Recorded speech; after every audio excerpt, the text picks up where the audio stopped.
We should be back, and we are back live, but with a change of plan.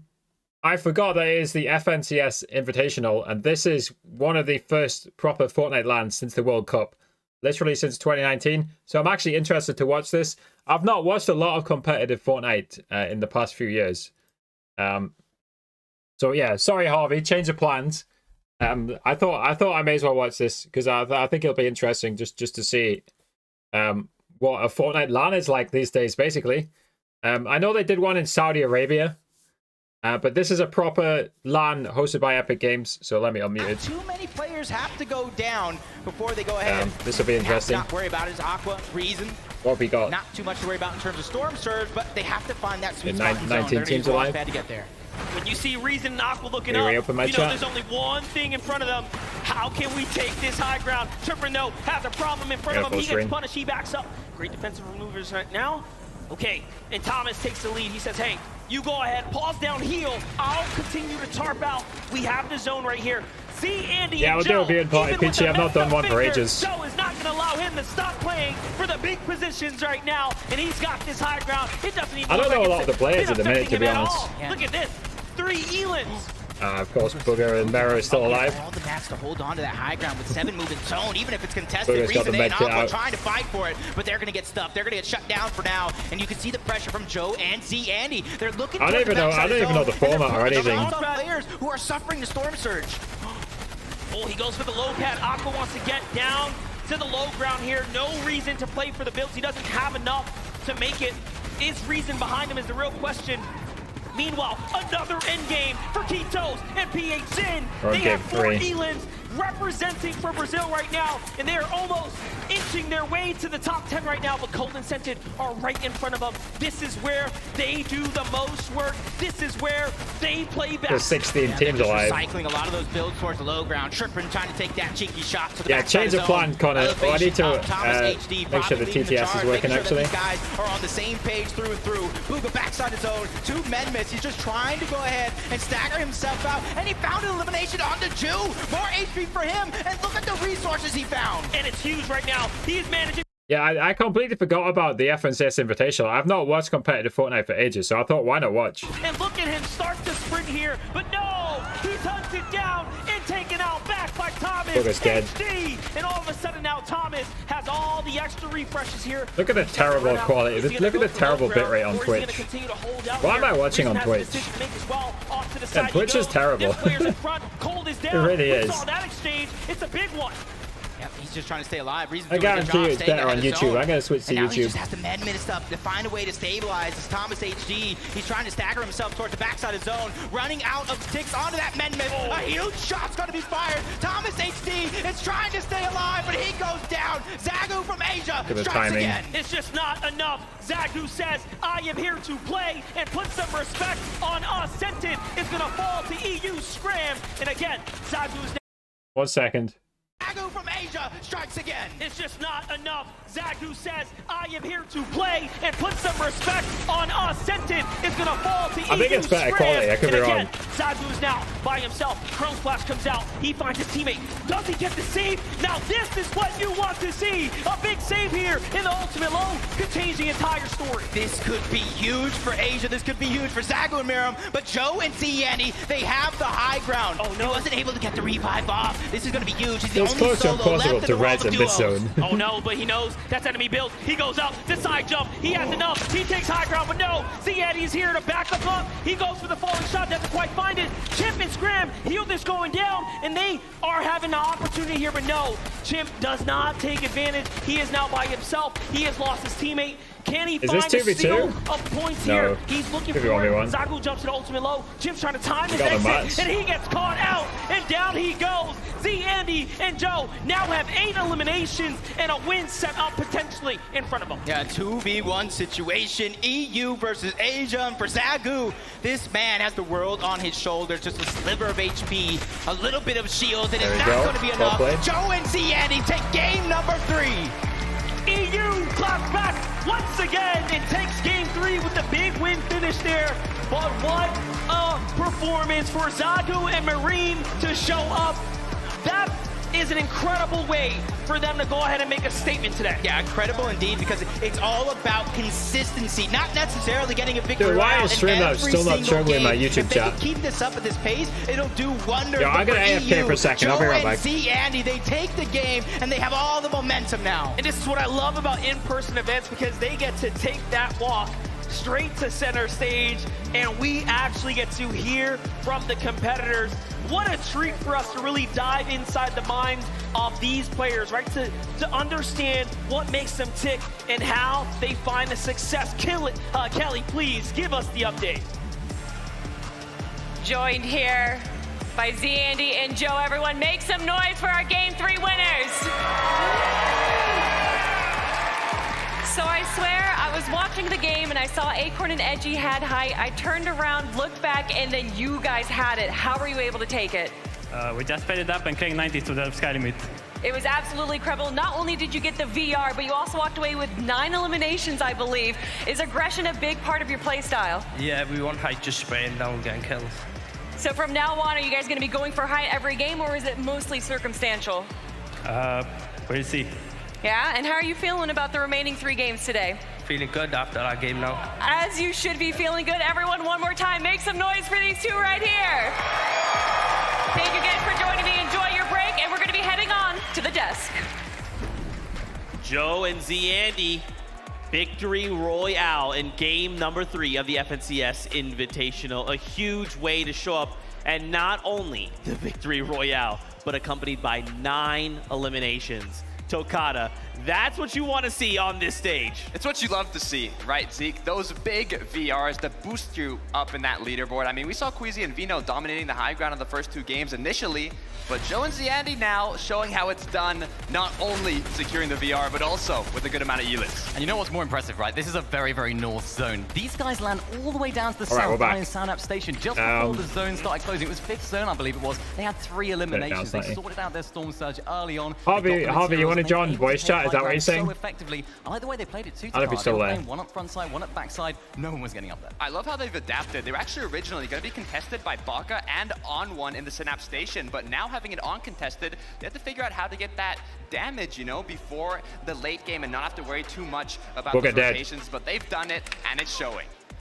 Looks so good here, especially to finally be able to kind of, to get those wheels moving, right? To get these players finally in that place where they can say, look, okay, game 1, regardless of what has happened in previous 2 games, we're all ready to go, and we're ready to put numbers on the leaderboard. Let's take a look at said leaderboard and see how things are shaking out. Remember, we have another 3 games left today. We'll be back tomorrow for the last 6. Queasy and Vino now tied with Meram and Zagu. And I just gotta say, the international teams no here, sign of Bugha and Japan, Brazil, y'all are showing up huge. This is what you love to see from an international event. Queasy and Vino were fan favorites coming in from EU, but now seeing Meram and Zagu tied for that first place spot. Remember, Queasy and Vino, they got knocked out in 6th zone. Where's the voice chat? Where did I put it? They had Put it all the way down here. First 2 games, but this 3rd one was not so strong. But if you want to get that first place spot, you have to stay on top, and that is what the duo from Asia is doing. Yeah, and things were looking peachy for them, them, right? They were picking up eliminations, they were looking good, they had the materials to go for their classic high ground take, but unfortunately, it couldn't quite work out for them, right? They were just getting sprayed from all different angles. Maybe it was a positional issue, maybe Queasy might have to take blame for that, but you know what? There's still plenty of games to go. You gotta hope that they can just make the adjustments, right? It's yeah, fine. Harvey, join the Discord stage. Right? I don't know if it gives Mojo automatic permission, but first place. We'll give you permission. In that game, they're still in first overall in the leaderboard. Hello, Sigma. How's it going? Right now, why don't we toss it over? Adam is standing by with Vortex. What's he got to say? Thank you very much, Zeke. Here, actually, Hen was just complimenting me on my. I smell a candy gloss or cotton candy kind of smell. I'd love to take credit, but it could be the points you've scored thus far. 2nd place in game 2. Hen, how are you feeling after the first 3 games of FNCS Invitational? Not good enough. Obviously, we got 2nd place in the 2nd game, but the 1st and the 3rd game weren't good enough. And hopefully we can fix that after the break. Yeah, that's about it. I mean, Vortex, coming into this competition, he says it's not good enough. Do you set real high expectations every game? 13-year-olds? Things you must do on a game-to-game basis each time? Yeah, we did. Well, I think it's mainly first 3 games. First game I did a dumb mistake. Yeah, And yeah. 13 plus. Probably not 13-year-olds. Gotcha. And I think when it comes down to this competition as well, playing against the rest of the world, there is a pressure, Hello, but testing. there are still 9 games to go. Yeah, there we go, there we go. 9 games to go. That sounds like fun. I should probably try and watch on my own device, right? Rather than watch your stream, because it's delayed. Let's head back to Zeke. Yo, 1 second, I need to change my headset.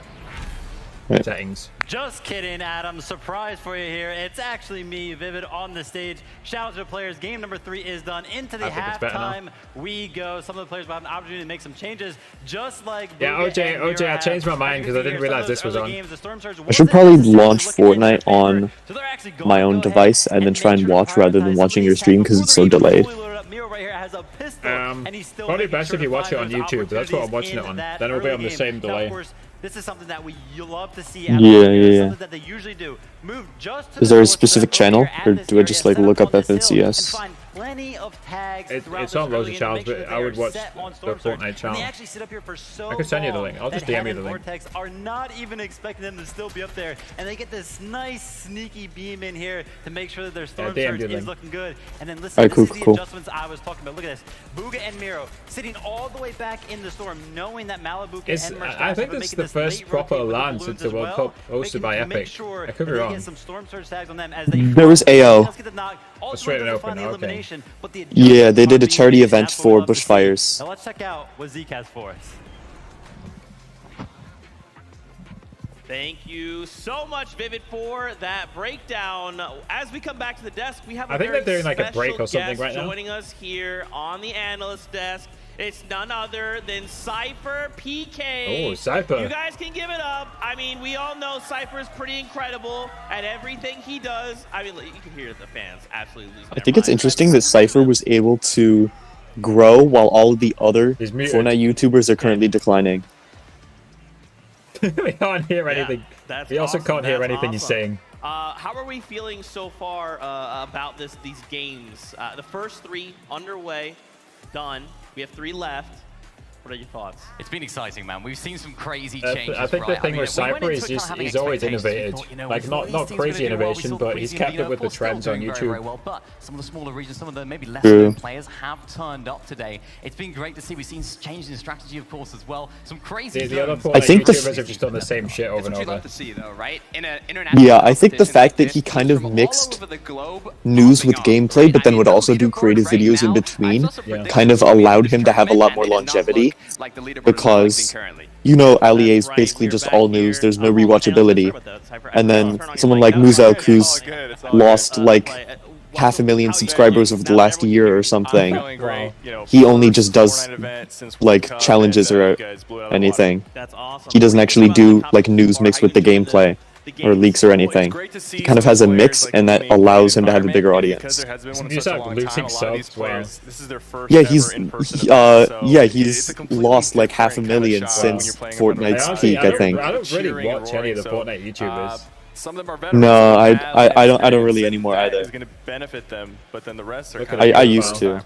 Well, Is there like a and then, you feel like you're falling, like, yo, and then Lennon's basically been stagnant, but he doesn't really upload Fortnite anymore. He's just variety at this point. Well, the duo from Japan, I mean, I'm glad to see like a small region pop off. He was also in Mr. Beast's new video. That's right, dude. With the jet. They are absolutely, like, it's weird too. They're just running around, and it's like wherever we look, their action, they're just there. Like, they're just like, hey, there's action over there. I want to be there, finding eliminations. Who are you hoping to see change things up as we kind of move into the later half of the day? Well, there's a lot of off-spawn fights happening right now. You got a little bit in Jones's, a little bit in Tilted Towers, and whoever's just on the bad end of that, I want to see some adjustments from them and see if they can like put aside their ego and just make the right play, maybe land somewhere else or change it up. I mean, there's some spots on the map that might still be what does that mean? Yeah. Isn't that a criminal? I wonder if anyone's landing at the mushrooms. Trying to make it to end game, you might not want to make that change in the middle of the tournament, but it could be beneficial. Yeah, I mean, you are pretty much known as like I saw a drop map on Twitter to anything, right? They're Think all back over the all place. the days of like, I think most of the spots are taken. and I'm gonna throw a million traps in here. And, Yeah. oh, it's a convenient launch pad. Defu, not counter says my sub I've, runs out. I've been in 10 beefing with seconds. someone in esports, like from a different school, who tries to land near me and rushes me. We've always had like off spawn fights after going to the mushrooms, but it's been pretty funny. It's like our state, like I'm competing in like a state esports league. nervousness on some of the plays. You got And because it's the same players in every game, we all land at the same spots. Get into that mindset, play very comfortably. Like you'll make plays. This is pretty funny. People will be shocked by it. They won't expect you to make those plays. Yeah. Do you have, Would it be a good strategy to mix up drop spots? Simo, thanks for the one squirrel. I mean, it depends. Like, those lobbies don't have 100 people. It'll usually have anywhere between, like, 60 to 80, depending on the day. These duos have, and the amount of FNCS But, championships, so a lot of the name locations are contested. playing against these guys. So Because in my first game, I landed at Greasy Grove, and there were, like, 5 other people there.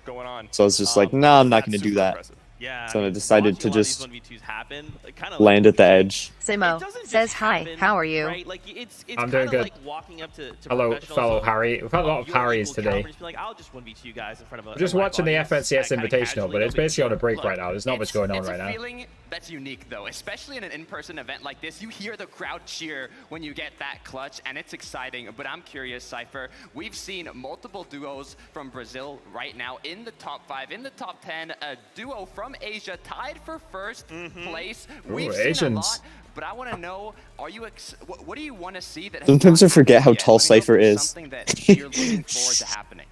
Isn't he like 6'5" or something I silly? want to see was some of the Yeah. smaller regions pop off, and we're seeing that with Brazil and Japan. And I think like some of the less conventional And he's also lost a lot of weight as well, so he kind of looks even taller. Doing really well. Like, Yeah. that kind of shakes up the scene, and that's what I wanted to see. And we're seeing it live, and then you're also feeling the crowd react, and they're rooting for some of the underdogs as well, which is great to see. So it's been a blast.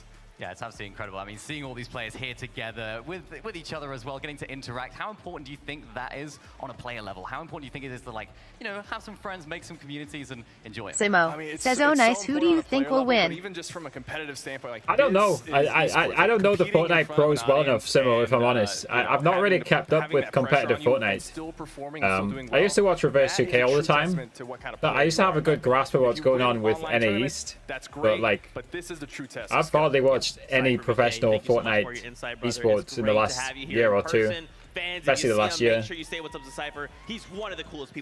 I just thought, you know, it's the first LAN in ages, so why not watch it? I really joined at the wrong time, huh? Yeah, there's nothing going on, sadly. So did I, really. I loaded it when Game 3 was, like, nearly done. And are there going to be 6 games or 10? I guess so, yeah. They said they were halfway through. This is just day 1 as well. I guess it's 12 total. Where's this taking place? Is this LA? Says okay, is Bugha playing? North Carolina? Where's Raleigh? Is that North Carolina? Yeah. Yeah. Did I say that right? That must be where Epic servers are. I think it's in that area. What a way for them to represent for the entire Brazil region. I like how you're going for OJ probably not, Back when to be honest. Arabs still did podcasts, they did an interview with someone talking about how he moved to like Virginia to get 0 ping. It was weird. A lot of pros did that. Reverse did that. Yeah.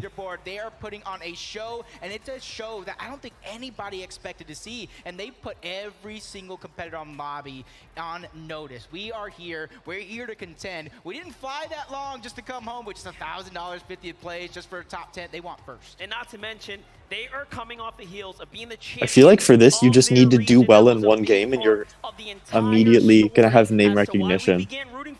Oh yeah, it definitely helps. We have never seen such Dude, like Bugha made millions of brand deals after winning the World Cup. It's not going to be the same level, obviously, but it'll definitely help you grow on Twitch and Twitter and YouTube and everything. You guys get to see some of those highlights right there as well. Just coming through performing. It'll also probably help you join an org as well if some of them aren't in an org. I know a lot of them are.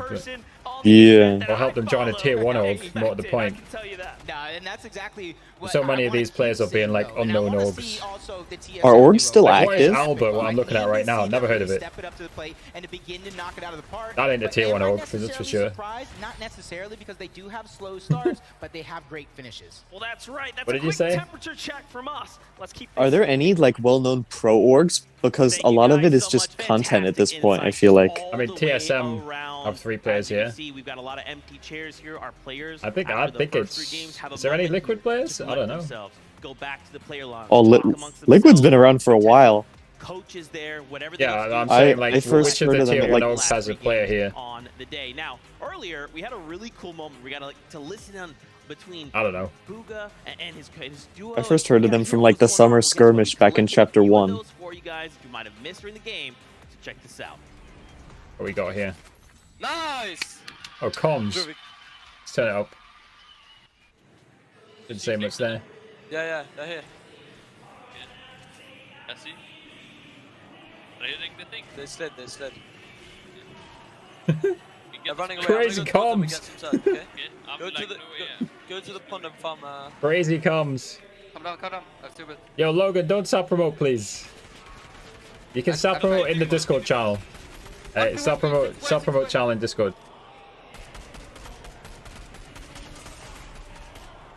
Oh. One drop. Have to go up. I'm more HP.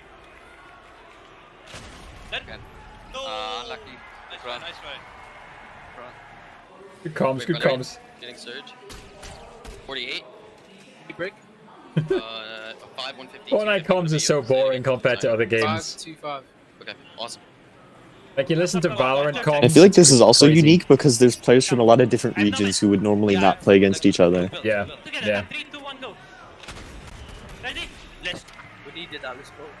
Like, you never know how people are going to perform on LAN. Yeah. If you're looking to get into competitive gaming in any space, comms I wonder if a lot of them, vital. because they play Fortnite for a living, if their like anti-socialness is kind of catching up to them. Like, this is what I got going. I was like, throw my pen here. I was like they're not used to playing in front of a bunch of people. Guys, I wanted to kind of take a moment here as our players are recollecting themselves. We see a few sort of make their way back on the stage as we prepare for the next set of games. Logitech. What are maybe a few duos you guys feel like might be under the radar? I love that our cast was kind of touched on Zago and Maram, right? We've been hyping this duo up from Japan, and for me, I'm thinking to myself, bro, this is just like a team from Maram Japan. looks like he's 13 maybe. Invitational, I'd be even more concerned. Look, I don't even know if I like more like an saying 8-year-old. under the radar, right? Because this is the champions of Japan, now tied for first place in one of the first international events we've had in years, right? And if you remember in the first World Cup, coming from the Rave Cave, there was like an age limit, right? Or don't not necessarily an have age a limit. like, What was it, 16? No, I think it was 13. They have to be careful, but they've done that Bugha was every like single 14, game and wasn't he, or got into the 15? late game, got in their eliminations. Maybe, yeah. They are playing so well. I think it'll still be 13. Earlier on the show, he said he wasn't usually impressed. Yeah, probably. When he's VOD reviewing. Vivid, So I don't think Fortnite even lets you make an because, account if you're not Are they 13. putting on an impressive show right now? These guys, when I first looked at them, right, I was looking at them landing at the north side of Sleepy Bugha and Maro Sound. Vino and 20th. Queasy decided, you know what, we're going to take control of 50. this area. And they ran away. They went to the Rave Cave. That's where they're currently dropping. And you know Maybe this is a bad opinion, but I feel like Bugha and Miro, they've never done that well together. Running away from one of the biggest teams. It's not a bad idea, of course, because seemingly it's working out. I mean, they are. Haven't they won like two or three FNCSs together? In that last game, we saw Maram go I don't know. down, I remember there was like a trios FNCS or whatever when it was like him, Miro, and Jemper, and they kept splitting and then getting back together, and it was just a weird series of events. It was Maro, Bugha, and Muzz. Oh, Muzz. Okay. They won the trio one though. Oh, they did. I know there are a lot. I think there are a few different trio FNCS. At least twice playing solo duo together. And I not think. only that, they're getting in with a good amount of elim. Yeah. If they keep up this consistency, Clix is in 21st as well. if they maintain that spot in the top of the leaderboard. Yeah, and the latter there you mentioned, PhD and Ketos, those guys are doing really, really good at getting that early aggression off spawn. They're Who getting else their do I storm surge out of the recognize? way because, of course, they're landing at a central POI, that sort of red. I recognize Scented, but I don't know who Cold is. They're doing a really, Kami's really in good job fifth. at getting the surge. Of course, we had a few questions Almost about HD that. is Maybe sixth. there could be third parties coming in, of course, Well, with there being such a central Scented is location. eighth. But they're answering all of the questions, and oh boy, are they fighting with some prowess. They're fighting with some aggression. See who's bottom, and that's it's good more to see fun. they're not nervous. Yeah, Storm Surge. Peterbot, Jumper. Peterbot's won FNCS before. He's in 48th place. This is a massive issue, and already within 2 games, oh my gosh. we're seeing some of this being corrected. What might be a couple of the changes? Muzz Like, is in obviously, a lot of 41st. people kind of what we've hinted at is they're just getting aggressive, man. They're just saying, like, if you One want of to my fight at favorite POI, like Fortnite let's do YouTube this. videos Let's is go. one where Speaking it's about from change, I wanna see some like what Aussie Antics on his Queasy second and channel, Vino do where it after was this like a last game time, right? 6 They've of had 3 games, the qualifiers, first 2 and it went was really well, and then this last one, they ended up it was getting pretty eliminated a crazy, and little it early. involved I Peterbot's team. believe it was It was Queasy him, that was the last one standing. Keyguard, He got down, and then he went for the Yeah, rebound. someone else. Clix is there. Clix is in Forgot who. 21st place. You know, a little mistake that happens. TK. It's always happened, but it's all about overcoming. Hello, you know, Gusar behind you, Plushie. How's it adapting, going? and playing better in Thanks. the other matches. So I'm curious to see It was what that team against Joining. Macwood's team, and they both landed craggy, but then on game 6, a team who was in bottom 5 landed a Craggy with them, and then Peterbot's team pulled out of the double con, and then they're basically in shambles for almost the entire game. How can we solve the problems that we've had? And it's going to be up to the teams that have used that time most effectively. I think. Yeah, you do get screwed when you get contested. Yeah. Well, no, they got double contested. Usually they were just contested by Macwood's team, and neither of them were doing quite well enough to make top 3, and then top 3 was who qualified. Even if something goes wrong, we're eliminated off spawn. It's not the end. Because they've always played online, I don't even know who the players they're showing us are. Like, who's the pink-haired one? No idea. Right, so if they lose an off-spawn fight, doesn't mean they're a bad Peterbot? Doesn't mean they're not capable of winning the competition. They just had one off-spawn bad fight, and they need to correct it. Hey, turn your mic up. Yeah, we gotta try and I've got to try and balance all the audio. I'm not very good at watch parties. I'll try and make sure everyone else is just turned down slightly. Then you can just turn your volume up. Like, does it sound good now? Like, is the audio balanced? It wasn't necessarily the zone that we would have expected a team that landed all the way on the south, Joe and Ziandi. I think like the mic volume level should be good. The teams that are most adaptable to those changes, they're going to be able to find the success. I'm impressed so far with all these high ground plays, because a lot of these teams, they are high ground teams, particularly on some of the regions that we haven't talked about so much. Those guys, they know how to play height, so nobody's safe. That's right, man. All these duos are back at it. Just look as we've kind of taken moments to they're just waiting to get in the next game, I guess. They're just stalling so they can get in. Back at it. What are you guys hoping to see changes for these next 3 games? Look, we've seen a lot of victory royales come from the clouds, right? From up above. I want to see people down in the dirt, fighting back and showing what they're made of, right? Getting those elims on the teams up above and, you know... Use code WGMojo hashtag ad. Hashtag sponsored. Which is very uncharacteristic for this duo. We're usually seeing them playing their material. That dude's got tattoos already. That's centered? I think that was centered. Throughout that end game with some refreshes, but I should recognize centered. Which is something that could be really, really useful for them.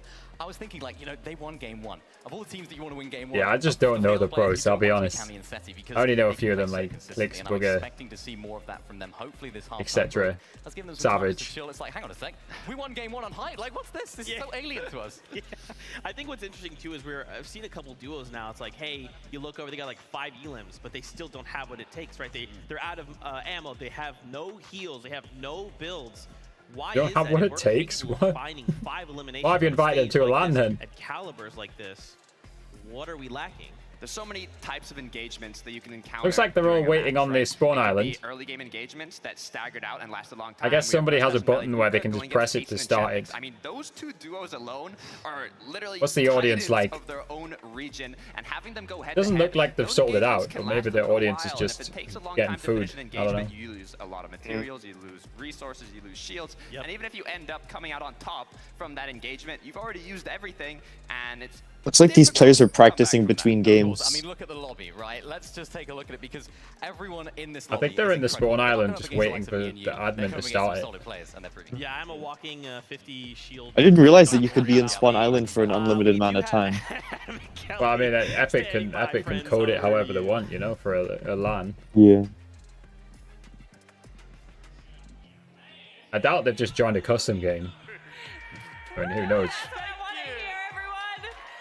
Thank you so much, Desk, and thank you guys for hanging out with us. We wanted to make sure that our players had a break between games 3 and 4, get some food, get some drinks, and now they are ready to go. All right, we have got ourselves a game 4 imminently, but we need the entire world right now to hear us, North Carolina. Let us hear you make some noise! Hopla made there. They're in North Carolina. This could have been a good opportunity for Mr. Beast to do something with FNCS. Like, giving an audience member money or something. For all we know, they already asked him, and he said no. Who knows? True. He never really got into Fortnite that much. Yeah. We have seen him do Epic Games adverts before, though. Yeah. Oh, actually, he won a Fortnite game in the middle of the ocean, I think, but that was a while ago. get into the action. And it's already he did a sponsored one where he played Fortnite, and he was like gonna give the dude like, I can't remember, like 10 grand for winning or something. The dude was in a full bot lobby, so of course he won. Yeah, I don't know. In a full bot lobby. Yeah, because it And was they made a full video of it. it was Jimmy and Chandler, right? Yeah. So obviously, if they're new players, then I'm pretty sure he even mentioned it at one point where it was like where the lobby's basically all bots. They were just farming that video for ad money from Epic, clearly. Yeah. Not for these competitors. They don't let that little inconvenience stop them. If anything, they weaponize it. They've turned it into surge tag. They've turned it into Yeah. Well, wait, Dylan, are you still there? It says it doesn't say that you're in the audience for me. Yep, this is huge. You got Thomas Dylan, if you want to talk, join the voice channel. I'll give you permission. I don't know if you're still there. Luckily enough, this is one of the biggest POIs with a ton of loot to go around. And you're kind of seeing not too many early game fights going down over there as Kitos and PH Zin trying to have that early game that they want, because for them, they've been doing so consistent lately out of this drop spot. Not too much contesting going by, and for their Storm Surge, We got they have so 2 many duos players dead. around them so they can gather it. But also 2 solos dead. The story of Brazil is W key, but not for them. They've made all their points Marin. placement. They actually have some of the lowest. He's EU, right? I've seen him before. When you stand them What is Psycho? inside the top 5, they're actually at the lower spectrum. But Vico and Marine here starting to Is Sicko an org? Psycho? Or is it just Marin's name? Free position by any means. Not sure. And crew up above, Zandy and Joe, who have just taken home a huge moment and win for themselves. No idea. Poised up at the sign-out station just south of Bugha and Miro. Yeah, and right now, even though they have uncontested drops, Yeah, is the volume good? I think the volume's good now. Obviously, the commentators are quite quiet, but that's deliberate. Oh, here we go. This Tilted Tower's still like the consensus best location? I don't really know. I don't think so. In this game, but right now they're just kind of taking their time. I don't know what the best one is. Yo, didn't it say it's that place in the southeast? I don't even know what it's called. Crossroads? Maybe. I honestly, I don't know the name of it. And we never land there when we play. Yeah. The one where it's got loads of fans. There's a balloon off of it. Fighting in the early game, managing to get so much experience being contested season after season. It started way back north where Vino Larson finds one. The trade is good, and Smite gets the other. Why didn't they disengage? OCE, Muzz, and Looter. That was a fantastic play by Larson, reading him like a book. He turned the page and got an elimination as MrSavage strikes again. I'm pretty sure I only don't like Looter just because of like his voice. Yeah, Dylan, are you saying you could be Because he was in a lot of this? fresh videos in Chapter 2 when You they realized played. everybody was invited by Epic Games, right? You don't like his voice? No. I don't. He's like a weird, he's like an Australian speaker basically.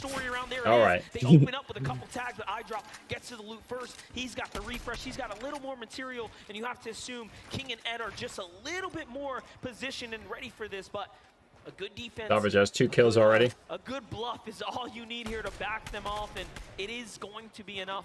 King and Ed don't get to show us what they're made of in a clean 2v2. He's got a gold hammer. Team's kind of floating in towards Chrome Jam. That is the Asian powerhouse. Savage is in 25th right now. Towards Mighty Monument, you have the FNCS. An island fight. Trying to have that repeat performance in game number 1. Yeah, I don't think he could build there. I don't know what happened there. High ground is seemingly right now cemented to the PSG TNA duo. Now Yumi is very solid. Cool's gonna find Jason the feed there. It's up to Basu by himself. Bezu has no teammate to work with here. 1v2. He is trapped inside this stone build here. This is a very tough tower to play out of. Awkward positions to build, and the terrain gets extremely weird. He does drop a few layers, but there's only 2 exits. Well, why wouldn't you show the POV of the one person if you're an observer right now? He goes out the back with the windows there, and through the window. that game knowledge kicking pushing in there. Why are they showing the team of 2 instead of the one guy who's being pushed? I don't really get it. Yep, this is exactly what they Well, he's dead. do here with that stunning performance last season. PSG and TNA? Isn't that 2 orgs? Away with it on day 1, and when push came to shove, they held on. Yeah, they have a partnership. To take home that crown. But you can kind of see I guess PSG, because they're obviously a football club, they kind of outsource it. Easy third party on MrSavage and Bugha and on one, but it They're like, you know, use our name, we'll pay you this money if you run it. Plenty of highlights From the org. as well. Let's get caught up with how this unplayed and unfolded. So On1 just gets snuck up on there. You saw all the chrome builds. He says, no, I'm not going through that. We're going to go on and take the easy path here. But that's exactly what iDrop was kind of talking about. He said, I've been dropping here for 12 months. Right. I'm ready to fight. I'm not. I can't imagine dropping somewhere for a year. He does it game after game after game. If they can keep up this type of consistency, mix that with an opportunity to take the end Yeah, this is just a one-off LAN event. You know, they're playing in real life, Dylan. Everybody here was invited by Epic Games. That we had, not the last one, but one of the last. MrSavage. That's why it's called an invitational, because they've been invited. That's right, but look at this. Seti and Cammy going to the old trusty right on top of this air blimp. This is what you expect. 4 different regions are currently in the top 10. Double-edged sword here where you expose yourself, but you just do you think the YouTube quality is better than Twitch? Yeah. I think it is. But it is like 10 seconds slower. But that might have just been because I was viewing it on your channel. Yeah, I don't know. Where it's quality drop mixed with the quality drop. Meanwhile, like, I'm watching it from the source. I'm not watching someone watching it, you know? I think it is being served at a higher bitrate on YouTube. That is perfect preparation. Should make it better quality. Because you got to think the Brazil region, they're fighters. They love to fight, and right now they're playing against the best, and it's working out. Let's talk a little bit about Everyone seems to be carrying hammers and primes for the most part. A little northern pull off to the east, so we get another kind of shake up. Yeah, I think it's because of the first shot. Like, damage increase on the prime. What we did see was that they were so just suited for a big game, and now that we know. Wait, does the damage go down the further in you are into the clip? I'm pretty sure just that the first shot you make on a prime hits more, I think. So if you miss the first shot, you're basically out of luck. Yep. I'm pretty sure that's how it works. I could be wrong. I could be wrong. And I love how they're playing. They know exactly what happens to any team in Lustrous Lagoon if they have it uncontested. You take too long to loot, these other team on the outskirts will begin to climb up onto that mountain. They changed the storm surge, didn't they? Like a few seasons ago. I don't know what the storm surge is now. You can kind of see him crouching down, biding his time, trying to minimize the audio. Guess we'll find out. Like how much damage or how many people there need to be in a certain zone? Both. Well, the damage is just dictated by how much damage the players are doing. Line up Runa and Peppo here. Not afraid of taking a fight. But yeah, like what zone it is and how many players before it activates. Or before it stops activating, not the point. Might just go up for high ground. Meanwhile, Queasy looking for tags here in the distance. So there's all types of battles starting to shape up and potentially heat out right now. And remember, this is like before it was just 70 players, 50 players, and 30. But I think there's way more thresholds now. I could be wrong. Presumably they'll show us with the graphic. On this side, this is going to be the most congested side of the map monster. They have to be careful. They got to start looking to end this fight quick, whether it's taking the actual fight or just trying to disengage. Sagu doesn't stop. He finds Falconer this is in the United States, Dylan, and it's in North Carolina. Do your thing. Take that the state of North Carolina, same state as Mr. Beast. They're near Mr. Beast. I think that's the simplest way of putting it. They'll be within a few hundred miles of him. Minimum, probably closer. Mr. Beast is in Greenville. Actually, I'm going to Google it now. Let's see. I'm going to see how close they are to Mr. Beast on Google Maps. See. Use code WGMojo #ad. Raleigh. How do I spell Raleigh? We're here to fight, and we're going to make sure we solidify the elim. That will effectively allow them to take first place, breaking the tie. Now, Vino and Queasy, of course, are just behind them, and this is going to become... Wait, South Carolina? Wait, am I thinking of the wrong place? So this is still MrSavage is in Greenville, right? Or have I made that up? Yeah, Greenville. Oh, is that South where, Carolina? like- I thought it was North Carolina. No, there's one in both I'm states. trusting in their So gut. wait, so it's in Greenville, North Carolina. I've got the wrong Greenville. Yeah, it's like on the coast, I think. Go ahead and Like actually does get like shots pretty with far the east. pad. You can do the high pad. You can go ahead and try to take high Okay, ground so if you're it's able to hold like on it towards the end game. 5 This is the hours drive first from instance of FNCS. Storm Surge in game number 4 that we're going to see. Wait, maybe All not. day long, we've seen teams not necessarily manage it the best, and that being the sole focus of why they get down. But game number 3, Victory Royale winners, Joe and Zandy, 58 below the No, he's not. He's 3 hours. He's no 1 hour drive. Game, but that's not enough to stay in. You have to continue to perform. So they are pretty close to him. Just maybe that long-awaited break has allowed other teams to figure it That's out. confusing. Hit that drawing board. Dude, the USA is so confusing. You guys have like the same place name in multiple states. The longer they wait, the more Yeah. likely enemies are And you also just copy our so place they have to names. get going. Off to the air vent they go. Oh, They really? get there in Yeah, time. like He so. misses For it example, I'm just seeing like North Carolina has a fights back. Durham, And he which doesn't which miss. is How quick was a it set up 15 there? minute train ride Nicely from done. me. That little bit of defense is something. Sometimes There's loads of all you need to go examples. in and buy you some time. But they're still 46 below the damage. I mean, it makes threshold. sense, right? Because They have a lot more room to cover. a as lot of well, but Americans' for them to have to ancestors will shoot be each other's British. flags. They have the mighty monument. Oh, as no. Nico has an elimination onto Miriam.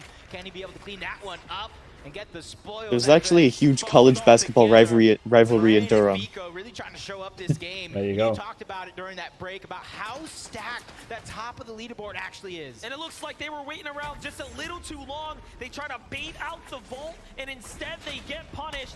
And now, Zagu is by himself. The shield bubble is going to buy him some time, but it's only a matter of time. If he stays there, yes, they're just going to 2v. Shield bubbles are underrated. He goes up for high ground, and he's trying to get on out of here. Yeah. Vico and Moran decide better. They say, all right, I'm okay with that. With Swag Dude's and dipped Pablo out. here, let's just get to the new storm. Yeah, so Let's they're get 54 safe, above and the that's what they do threshold. first.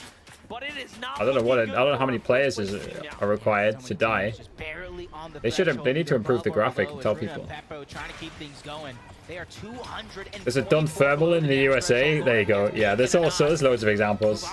Like New York is probably copied from York. I don't know for sure, but A huge shot coming out of Peppo. I live near a Washington. Oof. Vidil gets an elimination as well. Everybody in this fight is under siege. Pink with his back up against the wall takes them both down. And EU takes down Asia in a 2v2 head-to-head with no interference in the distance. I wonder where Chapman's Hen got his name cleaning from, things up. or whether it means Z something and different in a Joe different are language. game 3 winners, and now Or if he just got it from a chicken. continue to He might be a farm boy. Let's just Yeah, take a I don't look know. at the highlight. How did it all go down? He walks up. Man, this is why Chapfix is so good. This is what he did in the World Cup. This is what he's doing here now. And ooh, Payson's you here. can see the pain. That was a tough one. Yeah, that's definitely tough here, but luckily for them, they did I think get a lot of that them are victory trying not to royale. show They're at the top emotion because they side know of they're the not on leaderboard. camera. That Because team they are on established their camera. future as Queasy and Yeah. Vino under siege yet again. Just a sliver of HP. Storm Surge They don't want to doing be it. on any They have 10 like splashes, clip but Vino channels. has to try to get him out. That means Queasy has to alleviate some of the pressure Dude, with what the is the build. Blah, blah, surge blah. here? There's 69 alive and they're still hitting. It's another team that is struggling to surge. So they're Whatever not it is, the it's sole focus savage. of the lobby just yet. Now this is insane. First place is already I think it lost to changes teammate. based Now on the Vino zone. and I Yeah. think it goes down Yeah. and down and We're down. already on zone 3. In the past, zone 3 was like 70, wasn't it? Here, and the surge is continuing. They will have It might be to less, this I'm not fight. sure. That's not an easy duo. And You're that at one least isn't used to. either. This is looking very, very tough now for Queasy and Vino. As Miriam gets knocked down again to Edgy. They're just going through it this game. We talk about I always found the consistency surge being the key. mechanic, 44 like, below the I don't damage know, threshold. Commandment and Avery like just become the weird. targets to Queasy and Vino, but Like how it basically long can griefs they you for last? no Just a reason. few ticks away. The short pad coming through. They get the damage, but is it going to be enough? Like, to go does above the damage Storm threshold? Surge really No, reward the it most is skillful not, players? But it is finally at the tail end. Barely going to be enough. Launchpad going out. It definitely They're gonna rewards you live for getting Monster to damage, fight another obviously. day. How did Queasy survive that with 1 HP? And now he gets to fight back just a little bit here. Can he find anything? Was there something left behind? They should know better. This is their landing spot. This is their home territory. And they're just going to go ahead and look for scraps now. And just like that, They knew what they left behind, and they are going to be back in knew where the loot is. I feel like the shield keg is maybe not a good item for FNCS because people will realize, oh, those people are low, and then just focus them. It's so obvious. And I think they didn't pick it up deliberately, but they knew where it was, so they went back for it. I don't know how they made it out alive either, but they're still doing a good job this time around. 187 above the damage threshold. Let's see what they can do. Yo, again, Dylan, if you want to just join the Discord channel, you can talk to us if you want. I'll give you access to speak. Oof. Storm Surge is still active. I think one of them just banged the desk. Bugha just died in the feed. Did they record audio for the players? Yeah, yeah. They showed it. They showed it just before the start of this game. He turns and burns. He's like, yeah, I'm gonna leave it to you, Avery. I'm gonna leave it to you, Commandment. You guys can have it. But it's Savage and iDrop. I wonder if they're allowed to swear. Yeah, and that's huge for the loot for Savage and iDrop because they probably mute it during the game and then they show it during replays. Yeah. There, so he's trying to look for something else to maybe trade it off. But with 2 launch pads, the zone right now looks like the surge is not gone. going to be a worry at all, especially since Commandment and Avery are already making. Oh, your mic doesn't work? Okay. You can join on your phone as well, Dylan. Again, I'm not forcing you to join Discord. Bugha and MrSavage. So let's think about this, right? Third place is out. Can the Ranger one pump That's gonna allow things to get really when it's like gold? I don't think any shotgun can one pump. Queasy and Vino crossed out as well. I mean, it's just the snipers that can one shot. Let's take a look at these quick highlights. I've not seen a single snipers even in competitive. I don't know. Not seen a single sniper so far. You ask and you receive. Jamper just gets clotheslined without. Or the DMR. It almost looks like they were thinking the same thing. Let me knock. You think the DMR would be an awesome the weapon? Ranger is it hits ridiculously high from distance. Yeah. And it does like 100 body shot at least. So the Ranger could be good from Surge. Like pick people up. Yeah. The DMR as well, but I'm not sure if they have it. Oh, there we go. This dude's got a DMR. Alba, Zagu. Yeah, that would be good for Surge because you can just tag people from far away. And you would think it would not be possible, but he has found his way back into this game here, and he is still getting that much more lucky. 61? Does that mean he's got 61 mats or 61 builds? Look at the heals come back to reward Builds, him here. I think. He's gonna hold on and continue to earn. Seti and Cammy have an So he's So fine. 600, so 610. Okay. Yeah, I think. Yeah, Kami has definitely does. 117. Yeah, so. Yeah. They're slow. They're steady. Yeah, for them, it's not just chasing after elimination. So Seti is nearly maxed. He's 2 off being maxed. Yeah. They let these opportunities naturally present itself while gathering all the information in the lobby. They know exactly what to do as long as they're not playing with their backs up against the wall. Clix and Duke, another highly skilled. I guess the team. point At least yeah, they only have 8 points. No, he's got more than 8 points total. He got 52. They just showed us bang on cue. Yeah. To show the disparity, the point difference between Clix and Duke there, and first place, 47 points separate 20th from first. It shows you that's about a 2-game Dylan is asking. spread. You have to Dylan is play saying, can you ask very, Harvey very well. what he It thinks is also a shows you sweaty one name big for win, Fortnite? and you're inside the top 10, undoubtedly. You are I don't know. right back into this game. Probably just one, like, Yeah, probably just like one word with not a lot of characters. Yeah, I don't the know. opposite of the bot names, because the bot names is Yeah. like 3 words and 2 numbers. You think like Kami is a sweat that has 4 letters, Clix is a sweat that has 4 letters, Something Bugha only has memorable. 5. Yeah. This guy is just 3-letter. Wave Jew. It does just sound like Jew. I don't know. Alex and Bailey, we have Maybe he's seen Jewish, what I don't know. managed to do all day. They are an exceptional duo.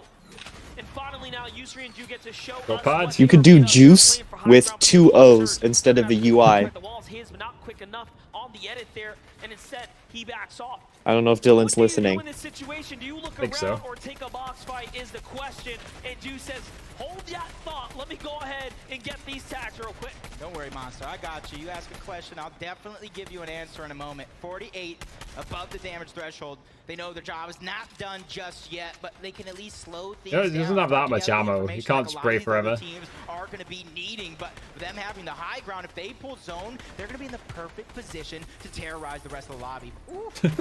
What is Commandment's name Ryan spelled? Larson still alive here. They came in at 7th place.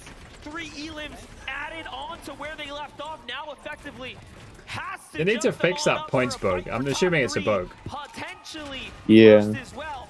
I have a question though. So it would be nice to see their proper placement, not 10 points. Around the game, we're gonna have to find out. Sensitive Cold, Austin, and an end game.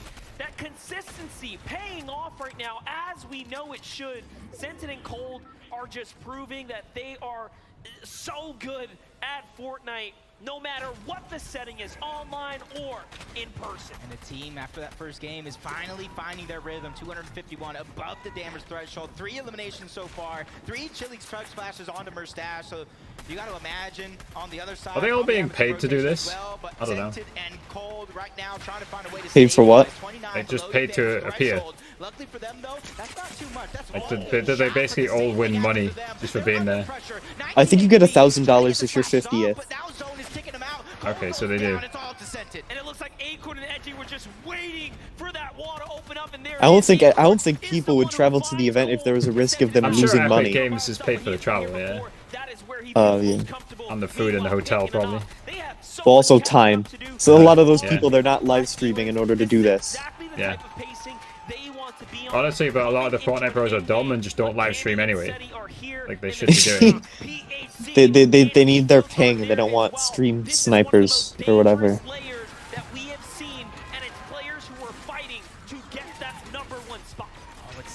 He was able to take down Arthur, but he needs that siphon to come through. It goes in just in the nick of time, trying to stay alive. Chili Chuck Splash to try to go ahead and gain the speed to get to the outside of zone. Somehow it knocks us down. You got to thank Commandment Avery for that one. I think some of them just rotated with the balloon. That was funny. With only 3 builds to his name.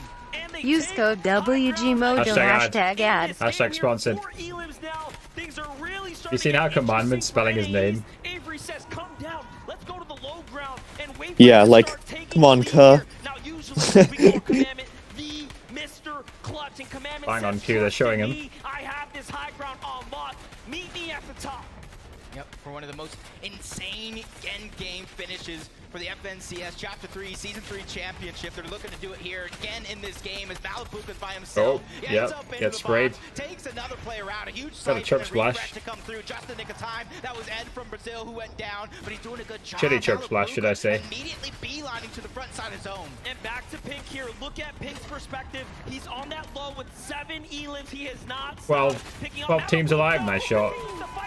Clean. He's gonna fall there, and a quick elim. Someone's behind him though. Now he turns around, and it's just enemy territory everywhere. Which way are you gonna go, son? That's the zone. Larson and Smite are still alive. This is where they do the most work, but no, it's not enough. They get wiped up and taken out.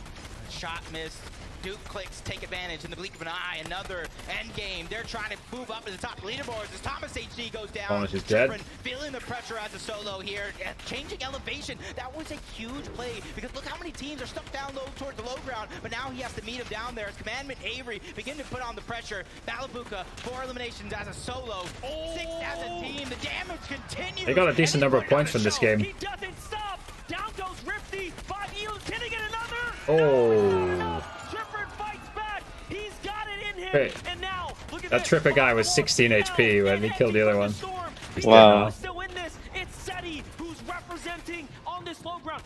He has 15 minis. That's way too many. 5 duos left, and about maybe 3 of them are full duos right now. And Savage loses another one. He's a solo. He's trying to take down the NA West team. He takes down Yumi. Huge siphon coming through. MrSavage does it again and gets all these people have way too many minis. Oh my goodness. He's fragging. Savage is on fire. Let's see it. High ground is still NA East. 1v1v2. Commandment and yeah, he's probably got more LAN experience than most of these. Yeah. So much work, but Seti says, hold up, I could find a chance here. He needs to pick and choose this wisely. Do you go for 2 elims on the low ground or a chance at ooh. He was waiting for the wall fades, wasn't he? GG. A huge victory royale. Second place curse. Commandment and Avery. Commandment and Avery switched up their games after halftime, and it pays off big. And that's Fortnite turned the comments off on their live stream and their video. Don't know how to video. react when they win. They don't know what to do. Yeah, like Joe and Zandy, like they were so like stone faced. They're not used to it. I don't blame them. Yeah. 2 for EU, 2 wins for NAEs. It's just back and forth, showing us how close the competition really is. And you're seeing the polar opposite of what happens to some of these teams. But let's go ahead and listen to them as Kelly is going to dig deep to figure out how they did it. Thank you so much, Jacob. Clearly, you guys have made a great change. What exactly have you done differently in Game 4? We just looked for height way more than like game 1, 2, 3, and like we just landed on it and like won the game. I don't know. So is that going to be the strategy for the next game? When it's free like that, we're definitely gonna be on higher free. ground. I mean, you obviously seem to be feeling great right now, man. What's going through your mind? I don't even know, bro. My hands are tingling. If Dylan wants to join the voice chat, he can if he wants to talk to me. Yeah, and he said he was about to go to sleep or something, and that the mic on his laptop's also messed up. Thank you so much, Kelly, for checking in with our Victory Royale winners from game number 4, Commandment and Avery. And I'm so thankful they kind of had that moment to be like, yo, my hands are shaking, right? Like, that's what's going on. This pressure is unlike anything. And the moment that these guys took a pop off, you could hear the crowd going absolutely ham. Because this is what we want to see, right? This game was like way more aggressive than anything else we've seen. It's what you love to see, right? Bugha popping up. Thomas and Tripper. Don't know who it is. If that was aggressive, then I hate to see what the passive games are like. So many people were surviving. It's always like that. Look, we just had halftime. They had a little break. I don't even think they changed up their strategy. That's why they have to have Surge. That little moment of time to reflect and get back into the game, it's changed a lot. But honestly, I think the main reason for Surge is because the servers can't handle more players. I think that's literally why it exists. There was a clip from like, I don't even know what season. It was when the AKs were like first added. There was like, there's like a squads scrimmage tournament where there were like 99 people in final zone, and it's from like Tifu's perspective, and it was so laggy. Yeah, yeah. More at the point, the PCs can't handle it, let alone the servers. Yeah, and the winning squad had like 1 kill between all 4 of them, maybe.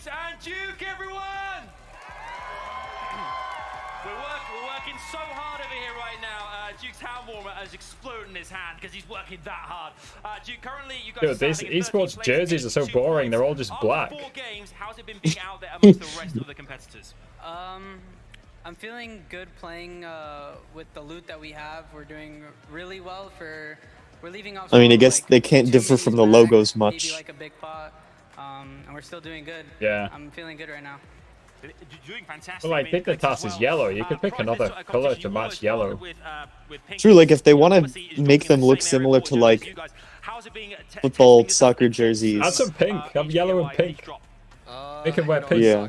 Like what Duke said, we're leaving terrible loot, and we always have to come back. But you know, good luck to them. And you know, it's pretty close right now. It is only 20 points at the top, I think. Yeah, it's like 10. We're 10 points between each other. Okay. But good luck to them. You know. Looking good. I love that. Great sportsmanship there. Big up for Clix and Duke, everyone.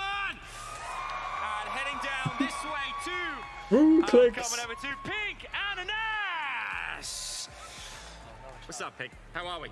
I couldn't miss you with the hair. Looks great. How's the competition been thus far as well for you guys? Anas is playing. Dylan, are you still there? Have you changed your username yet, Dylan? So far, it's good. Lots of good. That's good. And Anas as well. They just don't know how to do interviews either. It's like they weren't coached to do interviews. Yeah, and it makes it really hard for the interviewer. It's like, yeah.